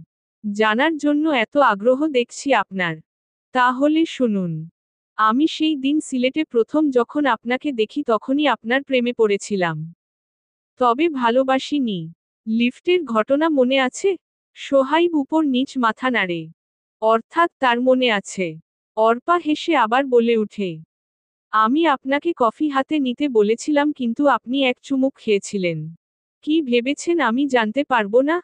সোহাইব বেশ খানিকটা লজ্জা পেল। এই গোপন সত্যিটা অর্পা কি করে জানল? এটা তো সে ছাড়া আর কেউ জানত না। আমতা আমতা করে বলে উঠল। আপনি জানলেন কি করে? আমি তো সে দিন লিফটে আপনার পিছনে ছিলাম। অর্পা বেশ বুঝতে পারল সোহাইব এখনো নিজের বোকামি টের পায়নি। টের পেলে কি আর এভাবে বলতো? আপনি ভীষণ বোকা সোহাইব। লিফটে পেছনে কি হচ্ছে তা সামনের গ্লাসে দেখা যায়। সেদিন আপনি চুমুক দেওয়া কফিটা রেখে দিতে পারতেন কিন্তু আপনি তা করেননি। মানে আপনার মনে তখন আমার জন্য কিছু ছিল, তাই না? হুম। সোহাইবের নির্লিপ্ততা গলা। জানেন আমি সেই কফিটা পুরোটা শেষ করি। সারা রাত কফির কাপটা হাতে নিয়ে কল্পনায় মগ্ন ছিলাম। আপনার কল্পনায়। বুঝতে পারছিলাম আপনার জন্য আমার মনে কিছু একটা তৈরি হচ্ছে। আপনাকে দেখার জন্য আমি এক প্রকার কাতরাচ্ছিলাম। কিন্তু পারিনি আপনার সাথে দেখা করতে। সিলেটে আমাদের শেষ দেখা হয়েছিল চা বাগানে। কিন্তু আপনি আমার সাথে ভালো করে কথা বলার আগেই চলে গেলেন। কি হয়েছিল তখন? আপনি কেন চলে গিয়েছিলেন? আমার কাতর দুটো চোখ আপনাকে কত খুঁজেছে আপনি কি তা জানেন? কত কথা বলতে চেয়েছি আমি সেদিন জানেন? কিন্তু আপনি চলে গেলেন। আমি তখন সোজা হোটেলে এসে আপনার খোঁজ করাই তারা বলল আপনি নাকি চলে গিয়েছেন। আমার জন্য কোনো ক্লু রেখে যাননি আপনি। কিভাবে খুঁজতাম আমি তখন আপনাকে? একবারও ভেবেছেন? ঢাকা এসেও আপনাকে খুঁজেছি আমি, চাতক পাখির ন্যায় অপেক্ষা করেছিলাম আপনার। তখন বুঝেছিলাম আমি আপনাকে ঠিক কতখানি ভালোবাসি। অবশেষে নিপুণকে পড়াতে গিয়ে আপনার দেখা পাই। জানেন তখন মনে হয়েছিল, এটা হয়তো সৃষ্টিকর্তা প্রদত্ত আমার জীবনের বিশেষ একটা উপহার। কথাগুলো বলতে বলতে অর্পার চোখগুলো ঝাপসা হয়ে এলো। মুহূর্তেই গাল বেয়ে গড়িয়ে পড়ল অসময়ের বৃষ্টি। সোহাইব হাত বাড়িয়ে সে পানি হাতে নিল। নির্লিপ্ততা গলায় বলে উঠল, আমার সামনে আর কাঁদবেন না অর্পা। চোখের জলগুলো জমিয়ে রাখুন। আমি আর কোনো দুঃখ বিলাস করতে চাই না। আপনি আমার জীবন থেকে যখন হারিয়ে গিয়েছিলেন তখন আমার সময়টাও এমনি কেটেছে। আপনি আবার আমার জীবনে ফিরে এসেছেন। আমার জীবনের সকল তালগোল, ছন্দ আবার আমার জীবনে ফিরে এসেছে। এখান থেকেই আবার শুরু হবে আমাদের গল্প। আমি আর আপনাকে হারাতে চাই না অর্পা। কিছুক্ষণের মধ্যে সোহাইব অর্পার ডান হাতটা নিজের বাঁ হাতের মুঠোয় পুরে নিল। আবেগময় কণ্ঠে বলে উঠল, আমি আপনাকে ভালোবাসি অর্পা। এই বোকাসোকা ছেলেটা আপনাকে ভালোবাসে। আপনি কি তাকে ভালোবাসতে পারবেন? থাকতে পারবেন সারা জীবন তার সাথে? সোহাইবের কথায় অর্পা মাথা নাড়ায়। কোমল কণ্ঠে বলে উঠে, আমিও এই বোকাসোকা ছেলেটাকে ভীষণ ভালোবাসি। ভালোবেসে তার সাথেই সারা জীবন পার করতে চাই। জীবনের শুরু থেকে শেষ কেবল তার নামেই লিখতে চাই। সূচনা থেকে উপসংহারে শুধু আপনার সাথে থাকতে চাই। হবেন আমার উপসংহার। কথা দিচ্ছি আমাদের উপসংহার অনেক সুন্দর হবে। তখনই কাঁচ ভাঙার শব্দ হলো। শব্দ অনুসরণ করে সোহাইব আর অর্পা সে দিকে তাকালো। যা দেখল তা দেখেই চক্ষু চরকগাছ সোহাইবের। কিছুটা দূরে নিপুণ দাঁড়িয়ে আছে, সাথে আদ্রও আছে। আদ্র যদিও খুব স্বাভাবিকভাবেই দাঁড়িয়ে আছে, যেন এই ব্যাপারে তার কিছু যায় আসে না। কিন্তু নিপুণ, তার চোখ মুখ বড় বড় করে দাঁড়িয়ে আছে। যেন পৃথিবীর অষ্টম আশ্চর্যের কিছু দেখে ফেলেছে। সোহাইব ভীতু নয়নে একবার বোনের দিকে চাইল আর একবার আদ্রের দিকে। চোখ দিয়ে ইশারা করে আদ্রকে বুঝাতে চাইল, ও এখানে কি করছে? কিন্তু আদ্র সে ইশারার কোনো পাত্তাই দিল না। ডোন্ট কেয়ার ভাব নিয়ে নিপুণের দিকে চাইল। নিপুণের দিকে তাকাতেই আদ্র বেশ বিরক্ত হল। মুখ দিয়ে সূচক শব্দ বের করে বলে উঠল, তোর এত বড় হাঁটা এবার বন্ধ কর। তোর এই হা দিয়ে আস্ত একটা গরু তোর পেটের মধ্যে অনায়াসে ঢুকে যেতে পারবে। গবেট। আদ্রের কথা শুনে নিপুণ অতি দ্রুত দুটি ঠোঁট মিলিয়ে নেয়। আদ্রের দিকে ব্রু কুঁচকে তাকিয়ে বলে উঠে, আপনি কি সবকিছু জানতেন আদ্র ভাই? হুম। আদ্রের ভাবলেশীন গলা, যেন এটা বিশাল কোনো ব্যাপারই না। নিপুণের হাতে ধরে সামনে সোহাইবদের টেবিলের দিকে নিয়ে যেতে লাগলো সে। কিন্তু এত কিছু নিপুণের ঠিক হজম হচ্ছে না। সোহাইব ভাই অর্পা আপুকে ভালোবাসে? কবে? কখন হলো এসব? গোপনে গোপনে এত কিছু হলো সে তো কিছুই টের পেল না। মনে মনে বলে উঠল, হায় আল্লাহ, শুধু আমি না, সবাই তলে তলে টেম্পু চালিয়েছে। চলবে।